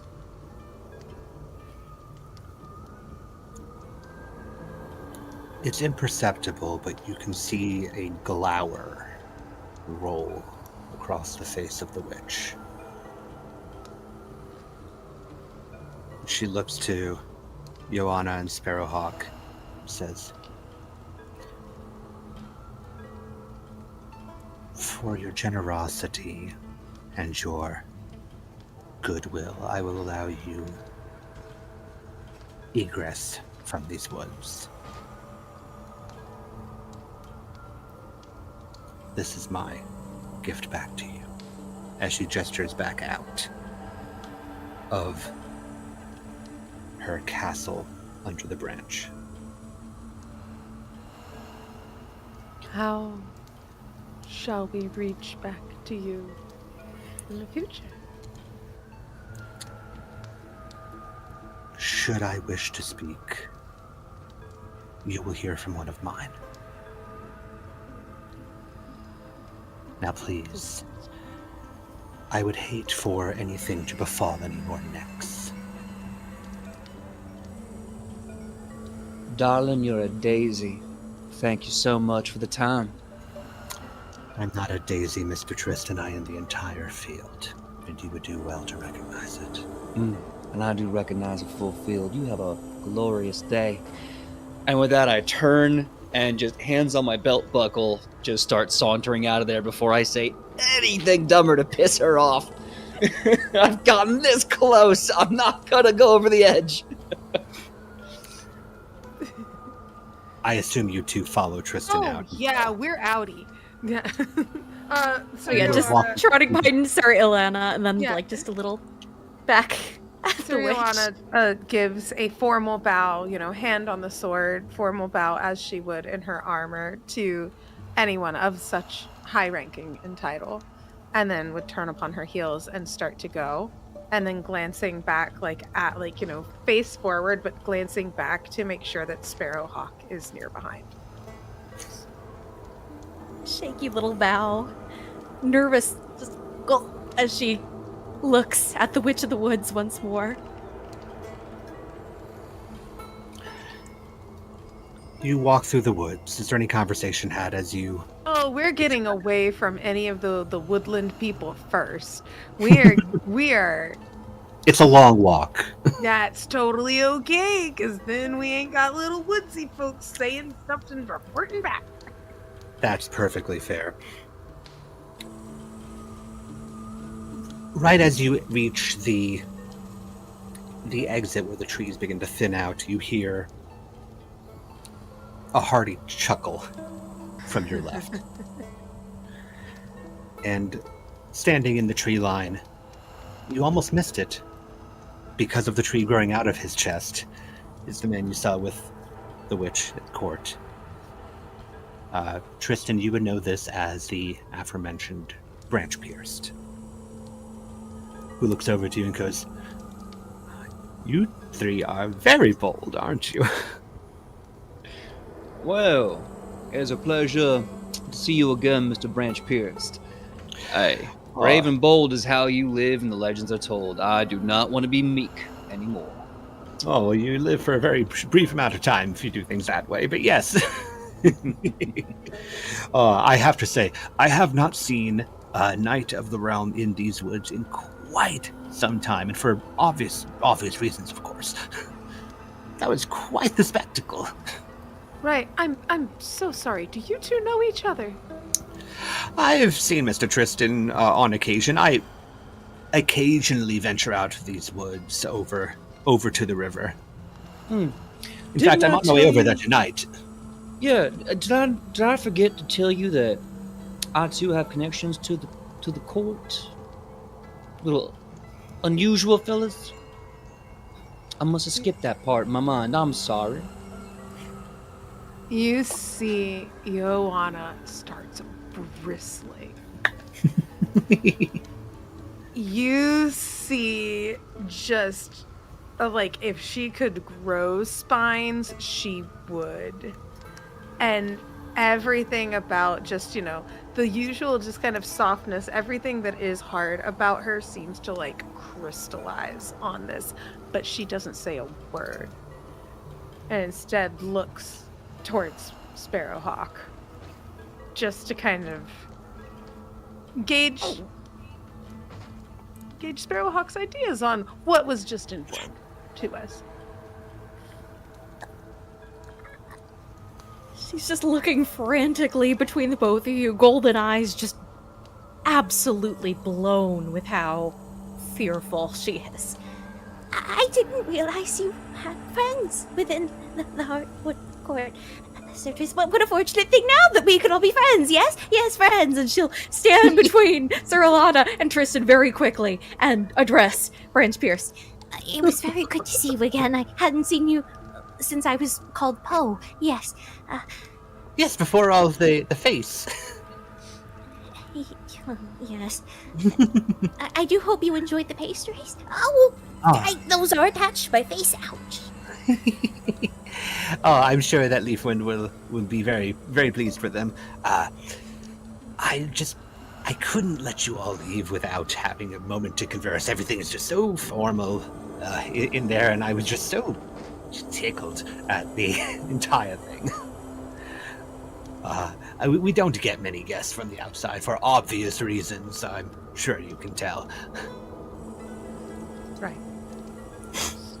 Something that we were hoping to open the doors for. And it is very nice to know that there are, in fact, allies among folks Yes, within well, the Heartwood Court and outside. the witch is which can be a bit heartless, and it's not her fault. That would be Mosscloak's fault, but she has her solid reasoning for it. I do like people from time to time, but ally is a bit of a strong word. However, if you wouldn't perhaps mind solving a teensy little problem that we've come across recently, I could see us moving into more allied territory, you and I. Maybe not the entire court, but, an wizenly old wizard like myself could certainly be of use, I imagine, from time to time. It would be nice to have a voice in, yes. And Sparrowhawk is holding on to Ilana's arm, just whispering and looking very... Please, answer him! Yeah, Ioana is standing extremely still, feeling the claws, and they're just kind of like the child at the grocery store feeling the tug on the arm, and isn't really moving, but does cut eyes over towards Tristan the Pale.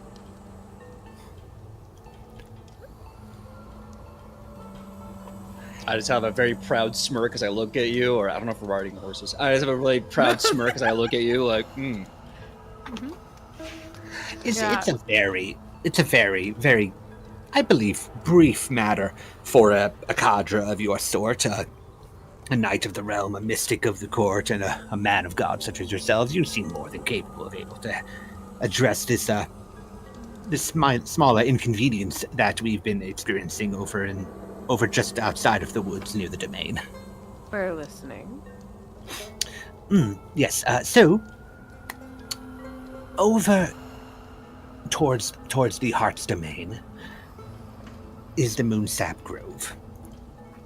Source of moon water, very, very valued, which is why it is typically considered to be off limits, as are the many, many stags that surround the area.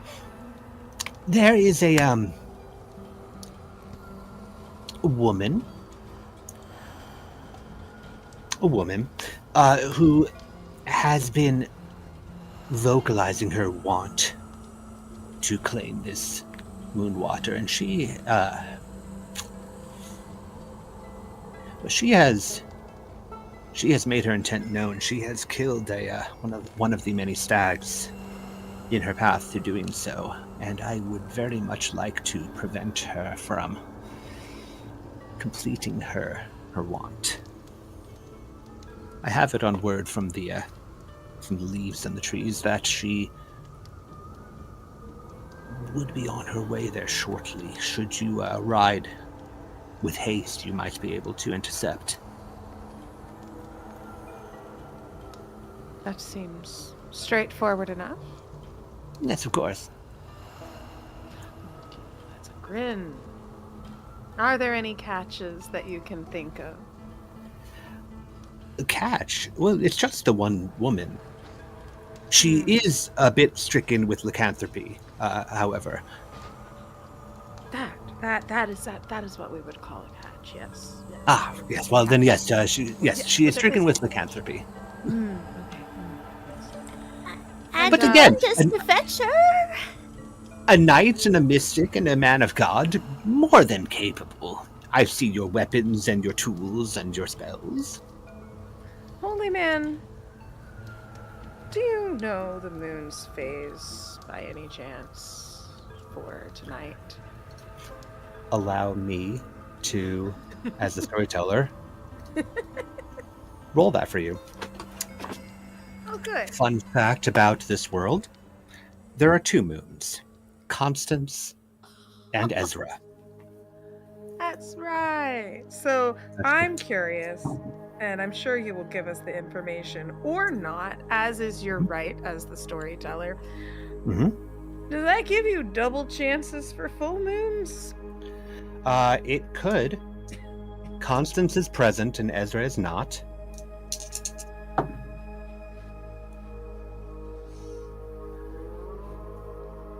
Constance is arcing across the sky, and it is moon hue of Celadon. As far as whether or not it's full tonight, that's not actually one of the options on here. Moon hue. Like Yes, so, moon hue, coloration of the moons. So is that normal?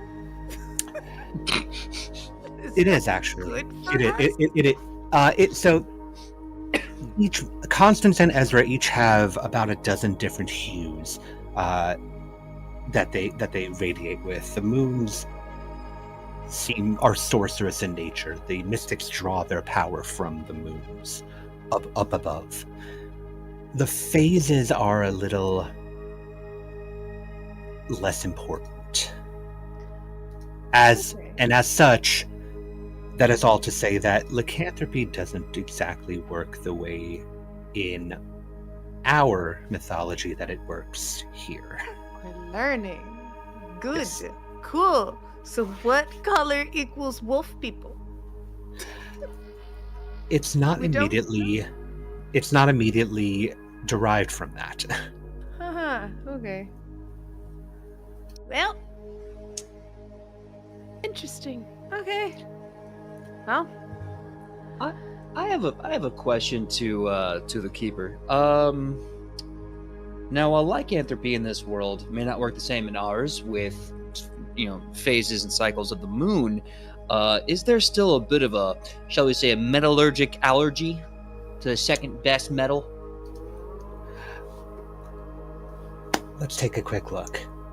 Yes, let's take a quick look, because I love knowing if I can kill it with silver. Otherwise, oh boy. Mhm. So, bad news and good news. The bad news is that there is nothing inherently stated about silver. The good news is that there is nothing specific about how to kill them at all, which means that they can be killed the same way that anything else can be killed. With a shotgun. Praise Jesus. Okay, let's go. All right. Praise the loam, baby. Praise the All right. Lord, baby. All right. So Praise the Lord. if you are to take this task from the branch pierce, you are pointed towards the outskirts of the woods, Heart's Domain. So a bit more south and around is where the Moon Grove would be.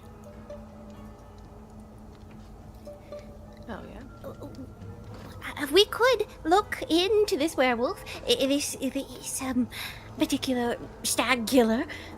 if maybe you could, on our behalf, ask your lady of the woods not to canoodle with the cannibal saint. And that would be very bad. You see, he loves kebabs, but a kebab's made out of wood, so really, that benefits everyone if she doesn't help him, and we'll kill the werewolf. Yes? I don't think she has much interest in the cannibal saint. The other potentials, however, it's all up in the air. But I can Which tell other you that potentials? oh, Who there's in particular? I'm just saying there's about a half dozen different ways that this kingdom can fall. That's fair. But I Is can she say leaning that towards any in particular? not a current, but prophecy is prophecy, and you know how it might go. However, I can say that I will be a voice in your favor. That is greatly appreciated. All right, so to the werewolf, the lycanthrope. It's Cisco. If you go on, you might be able to catch her before nightfall. Yes, we should move quickly. Yes, let us make haste. I want to fight this creature when it is not a death machine of claws and fangs. Thank you. Thank you. For your help. So you head on out of the woods and then down and around, tracing the outer skirts of these woods as you make your way to Heart's Domain.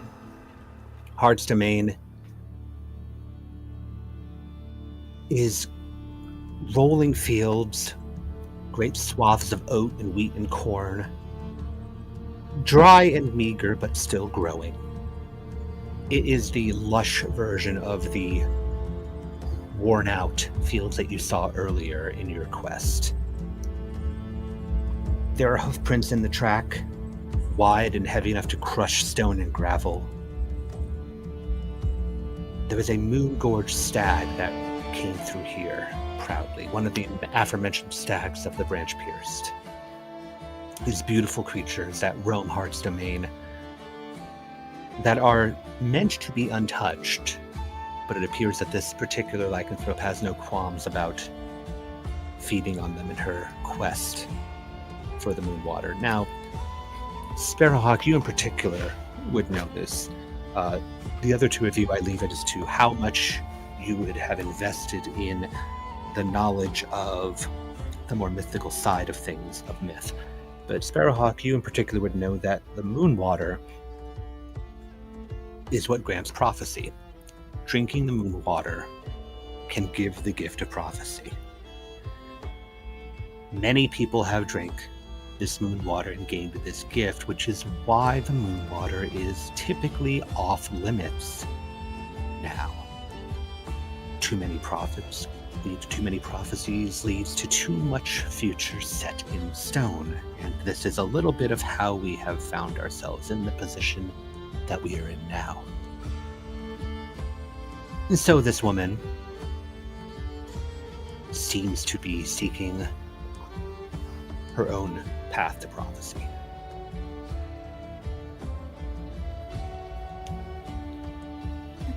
A shame, really is. Sparrowhawk dismounts and will approach the body of the stag. Poor thing was probably seeking a cure, but to kill one of the last pure prophets. Oh, you poor creature. And she'll kneel down and cradle its grand head between her legs and close its eyes. I promise you, we'll avenge you. And maybe we'll be able to help your killer too. Whatever her end may be, she only knows it now.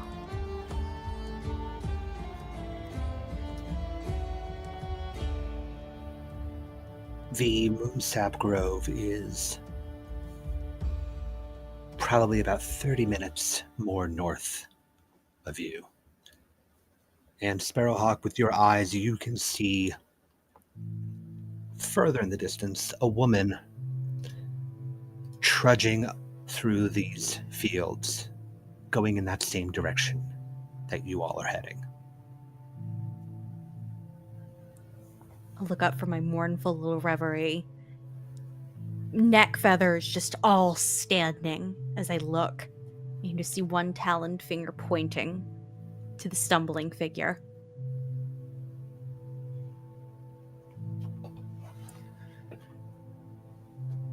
Your target has been identified by Sparrowhawk. How do you three wish to proceed and address this?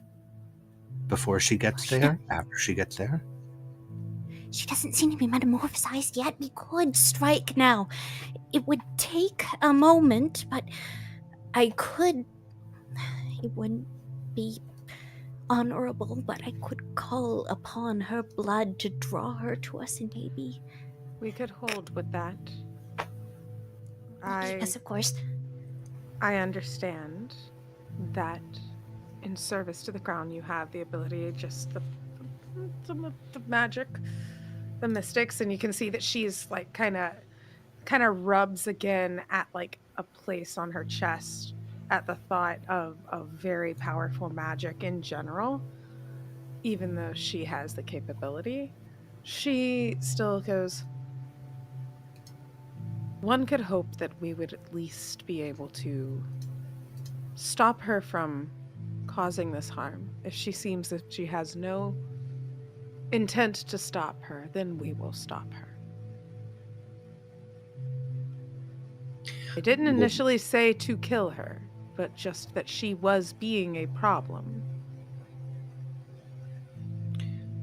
Well, then, by all means, lead the way to the parlay. Seems to be the theme for the day, doesn't it? And so, but she's like, but to ensure that we are heated, be wary in case it does turn into a fight. And so she would continue forward and hail out to this woman. Madam, wearing kingly colors. This woman stops, white hair shining in the dim light, looks over to you. One eye of green and one eye of orange. The stern look on her face as she assesses the three of you approaching. Madam, I am Sir Joanna. And these are my companions, Tristan the Pale, Sparrowhawk Poe. We have just come from an entreat with those who live within the Heartwood Court, and we are seeking information and an understanding about ill use of the resources here. And she kind of looks to Sparrowhawk, especially having seen Sparrowhawk looking at what just happened the other way.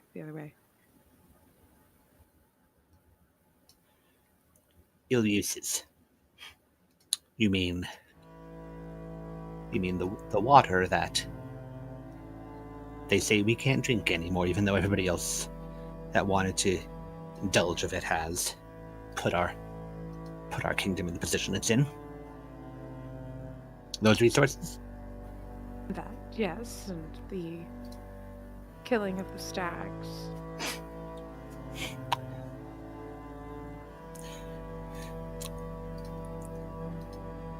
Why do they get to decide when things are able to be used and when they aren't able to? Just with a simple flick of the wrist, they decide that everything that was of use is no longer of use until they decide it can be used again. We're just simply at their whim the entire way. Who are they to make that call? What power do they hold? Which they do you speak of? Any of they. The Duke, the Witch, the King, the Boy King.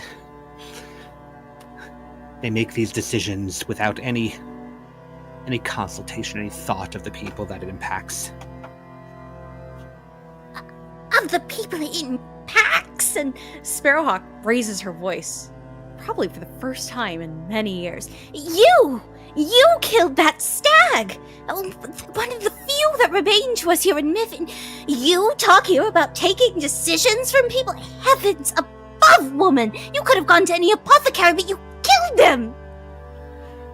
Any apothecary. There is no cure for this. Much like there's no cure for what ails you, I imagine. Otherwise you'd be an apothecary yourself, wouldn't you? You should know better than anybody that what we deal with is what we deal with.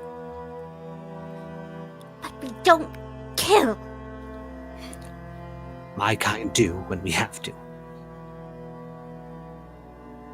We're not all as posh and cushy as the kingdom inside the walls out here. We do what we have to do to survive. And when the beast has to eat, the beast has to eat.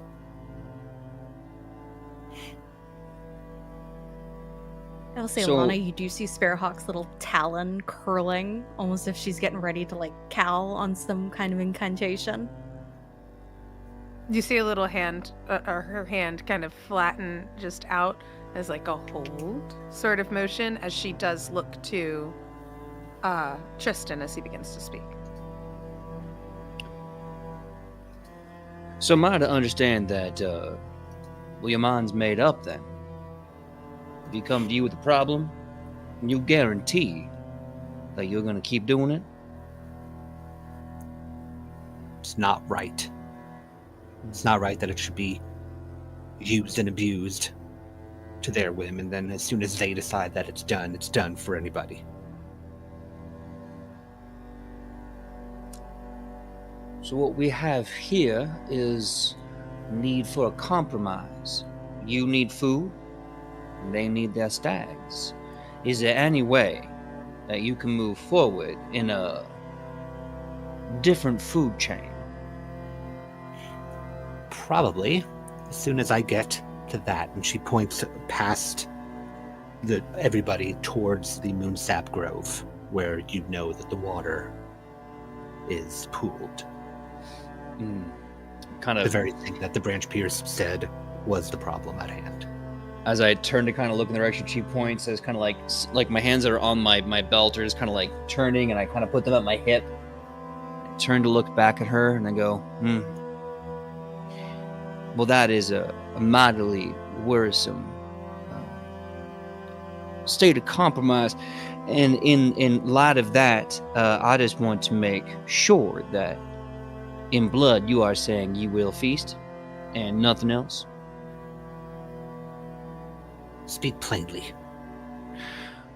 Well, now it seems like we're in a little bit of a pickle here, because one person needs you to stop doing what you're doing, and you plainly say you won't. I appreciate that. On the other hand, we're trying to get that to change, and, well, if you were to set about with your better half, we may also be in peril. So I guess the question really states, as we have you 3-1, I would love to hear a situation where we don't have an altercation of sorts. Please, I'm giving you the last olive branch in the vineyard. Only altercations if you choose to make it, Godman. And she walks past you.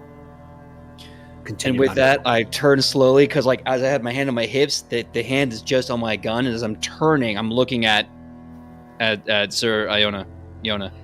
Sir Ioana takes a moment in that, having come to terms with, yes, okay, this is how it's going to be.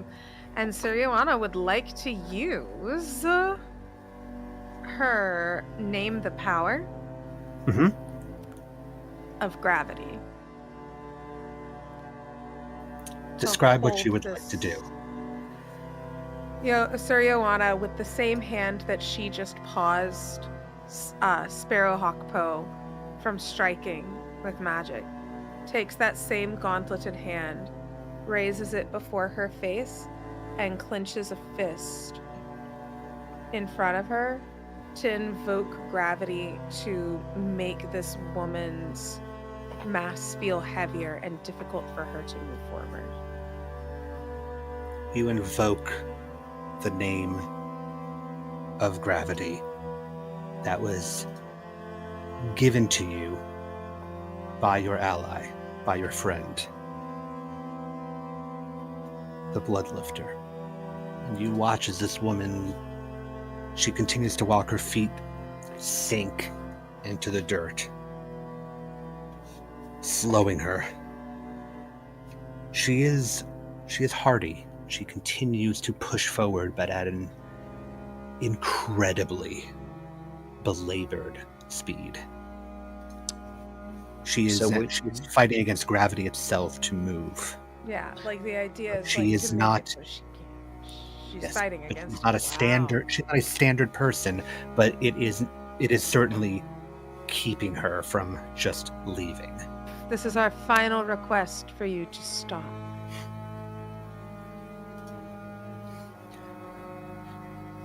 Any words that she might have said come out as ragged breaths as she uses her energy to attempt to continue to push forward. The weight, literally the weight of the world, pushing her down in the process. As her hands press into the dirt, she continues to push herself forward. So as that happens, I'm gonna just one quick gesture. I pull out my gun, the dead man's hand, from my hip. Just black polished walnut handle, bone inlay, just like two horrible skeletal hands rack over a double barrel sawed off shotgun, and upon the barrel says the words "Aces and Eights, Memento Mori." And I pull up that weapon and I say, "Now I don't know what kills you, but I know what does." And I summon the true name of death as I pull the trigger, and whatever hits her, my goddess shall claim. This is going to be a challenge, and I will need you to make this roll. The consequence here, should you not get that 6, the consequence is going to be that she is going to turn. How many dice do I get? Well, do you invoke it? Is there a reputation that you wish to invoke? Yeah. Work for this. I want to invoke being sarcastic or charismatic. I think I've been both. I don't know. You tell me. I'll take all of them. I do not want to. I don't want to piss off a werewolf and miss. Okay.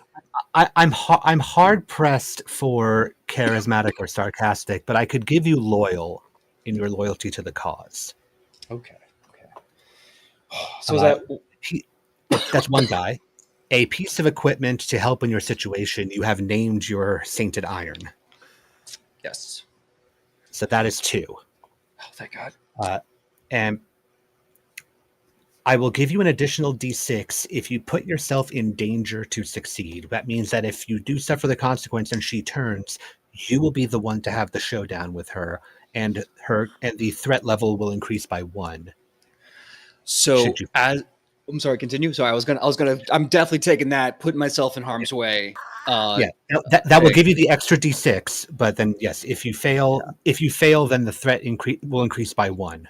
No matter, but if you succeed, then the consequence will happen whether or it won't, depending on what you roll. So that's 3d6. Okay, so I'm putting myself in harm's way because as I draw my weapon quickly, it's out. But as I'm basically proselytizing the soon to pass, I am walking myself in line so that I'm in front of Sir Iona, and I am moving. I'm in between the knight and the werewolf. Okay. And you're going to tell me the highest result of a single die that you have. 5? So 5 is that you accomplish your task, and you're going to gain another showdown token for this. However, I hit my screen. I'm that excited. Okay, sorry. However, at a 5, a consequence is still suffered. The ammunition from the Sainted Iron blasts through the back of this woman, sending her to the ground. And this is why this is the consequence chosen. There's a funny thing about lichens, which I didn't share because, quite frankly, none of you would know it. which is that when they are killed in human form, they transform violently. You watch as she hits the ground, thrashing. You hear that sickening cracking and that smell of blood in the air, very similar to when Sparrowhawk Poe did her own metamorphosis, but instead of getting smaller, this woman is getting larger, as skin sloughs off with matted white, dirty white fur pushing its way through the skin, bones elongating, teeth sharpening, as this emaciated-looking lycanthrope pushes its way up, swivels a head back at the group of you, snarling. This is where we come to the showdown portion of this. And this is now a discussion for each of you. One of you, only one of you, will be the one to face this individual. You are going to discuss amongst yourselves which one you would like to have face this lichen. From there, you and I will negotiate a cost, which will be a bonus to the roll, and you will use the 2 showdown tokens that you gained over the course of this quest to reduce the threat. I leave it to the 3 of you to discuss which of you would like to take on this showdown. Oh, man. I'm putting in my vote for Sir Lana. Do some cool night shit. I believe I have warmed her up for you. Warmed it up? Yeah, okay, yeah. Yeah. we'll leave You're the this werewolf with the fluffer? hot eye. Okay. I'm the. Listen, everyone. PJ McGaw here, werewolf fluffer extraordinaire. Sometimes you just gotta get dirty. But that being said, I'm not. Sir Iona, do you want to do the pleasures of finishing the task, or do you want my stupid ass to do it? I believe this is about to become melee, whether or not you would want it to, so I will take on this task. Okay. Right. So pull a trigger and that happens. I have a question. Please Yes. continue. Because I still have invoked the name of gravity. And is that still in effect as this is happening? Or It is in between effect. the It is in changes? effect. It's in effect, but her transformation is going to add more power. However, a showdown is a single negotiation that you and I are about to have, Oh, hey. and we are going to describe the scene based off of what comes forward from here. At current, your cadre has 2 showdown tokens, which puts the current target at 4. You have to roll. Between a 4 and a 6 to defeat the threat. However, if you roll between a 4 and a 6, you will still suffer the cost that we negotiate. If you roll more than the threat, which is 6, you will pay no cost and also defeat the threat. Okay. And I this would is like to offer adding you. the dice together? No, Oh. no. It's a single d6. Oh gosh. Okay. Yes, it is a single d6. So I would like to offer you a bonus, which is the cost, which you can take, or you can offer a different cost if you wish. Mm-hmm. For a bonus of 3, which would mean that a success with no cost for you is rolling a 4 to a 6. Okay. The cost of failure, or the cost of a success at a cost, is contracting lycanthropy.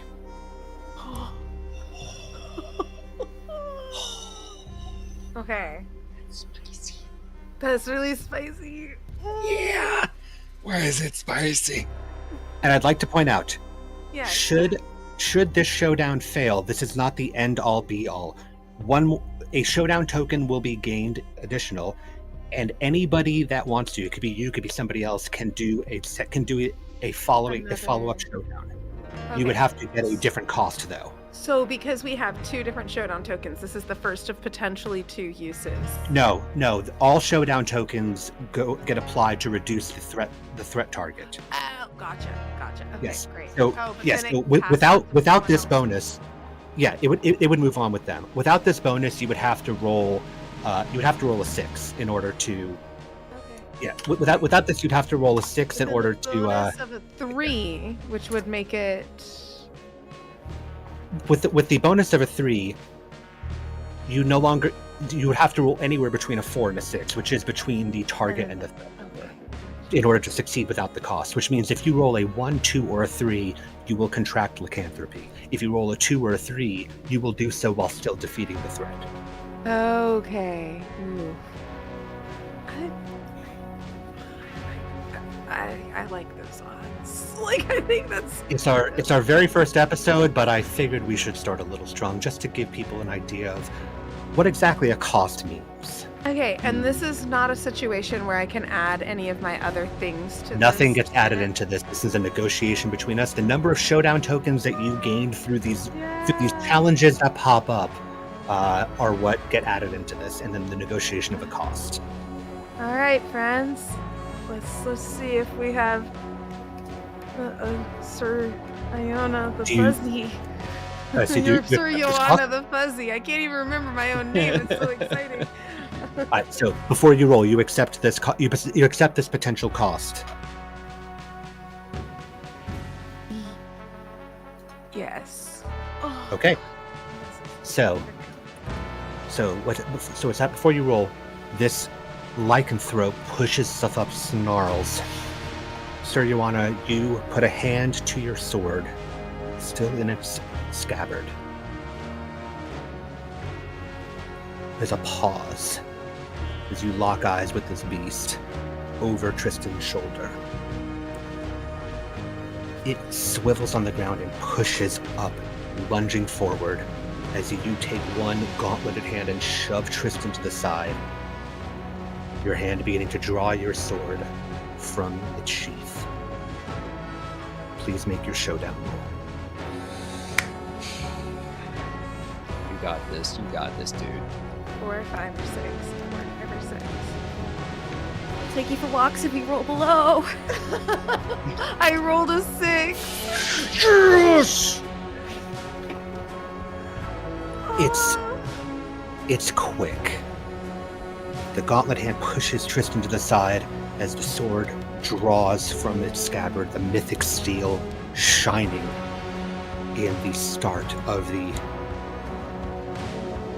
bluish-green moonlight of Constance as it flashes through the air across the neck of this lycanthrope, separating it from its shoulders as it falls to the ground. It's quiet here. There's a pause as you wait to see if anything else is going to happen. After a while, it doesn't. And you resheath your sword and turn to your cadre, your companions. For succeeding on this quest, you will be gaining 1 Doom token, which will be going towards the Doom quest of this entire season. Sir Joanna, you turn to your companions. I leave the stage to the 3 of you for now. Sir Joanna takes a moment and wipes away some of the blood that splattered onto her face, and then goes and does that on the inside of her cloaks, not to mar the colors on the outside. And you can see that she carries the weight of the death, right? You can see that she really hoped that there would be some other type of negotiation, some other type of way. And even as this has happened, and her eyes she looks to the 2 of you, but then her eyes go towards the trees where there's this whispering of the wind. You can see that affects her for a moment before she shakes her head and says, well, should we bring the head back to the Heartwood in order to prove that we are worthy?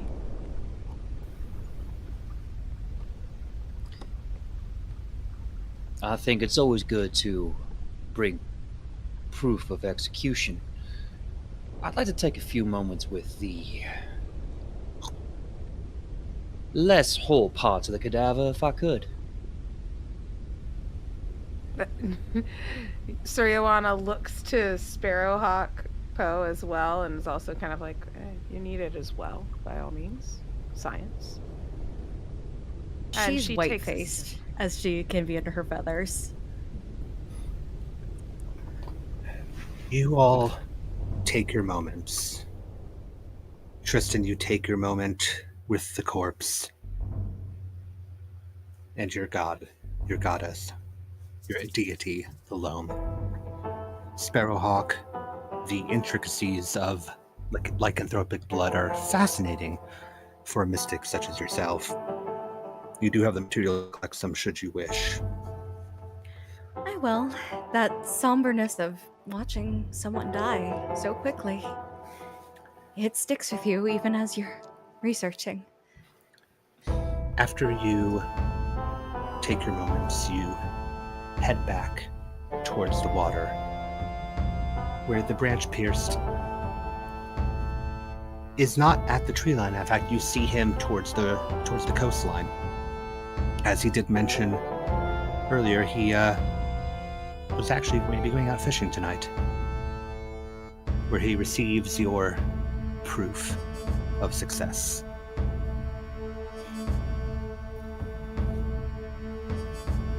All of you cross the river with Lular and her goats as he breaks north, and you all break south.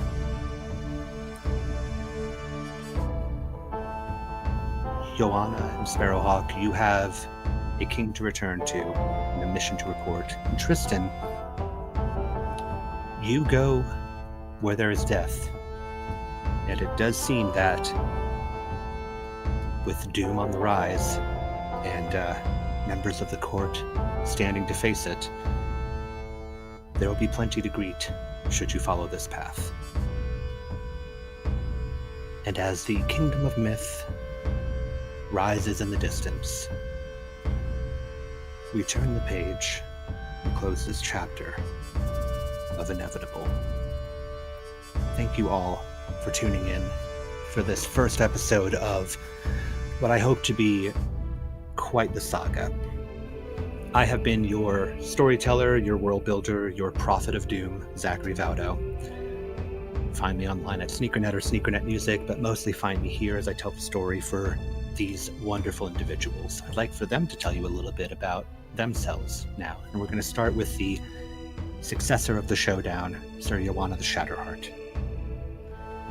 Hello there, my name is Mare. You can find me all over the internet at Oh Hello Mare. I have played Sir Joanna the Shatterheart. This is a really cool character. I cannot wait to play more, and what a cadre we have here tonight. So exciting.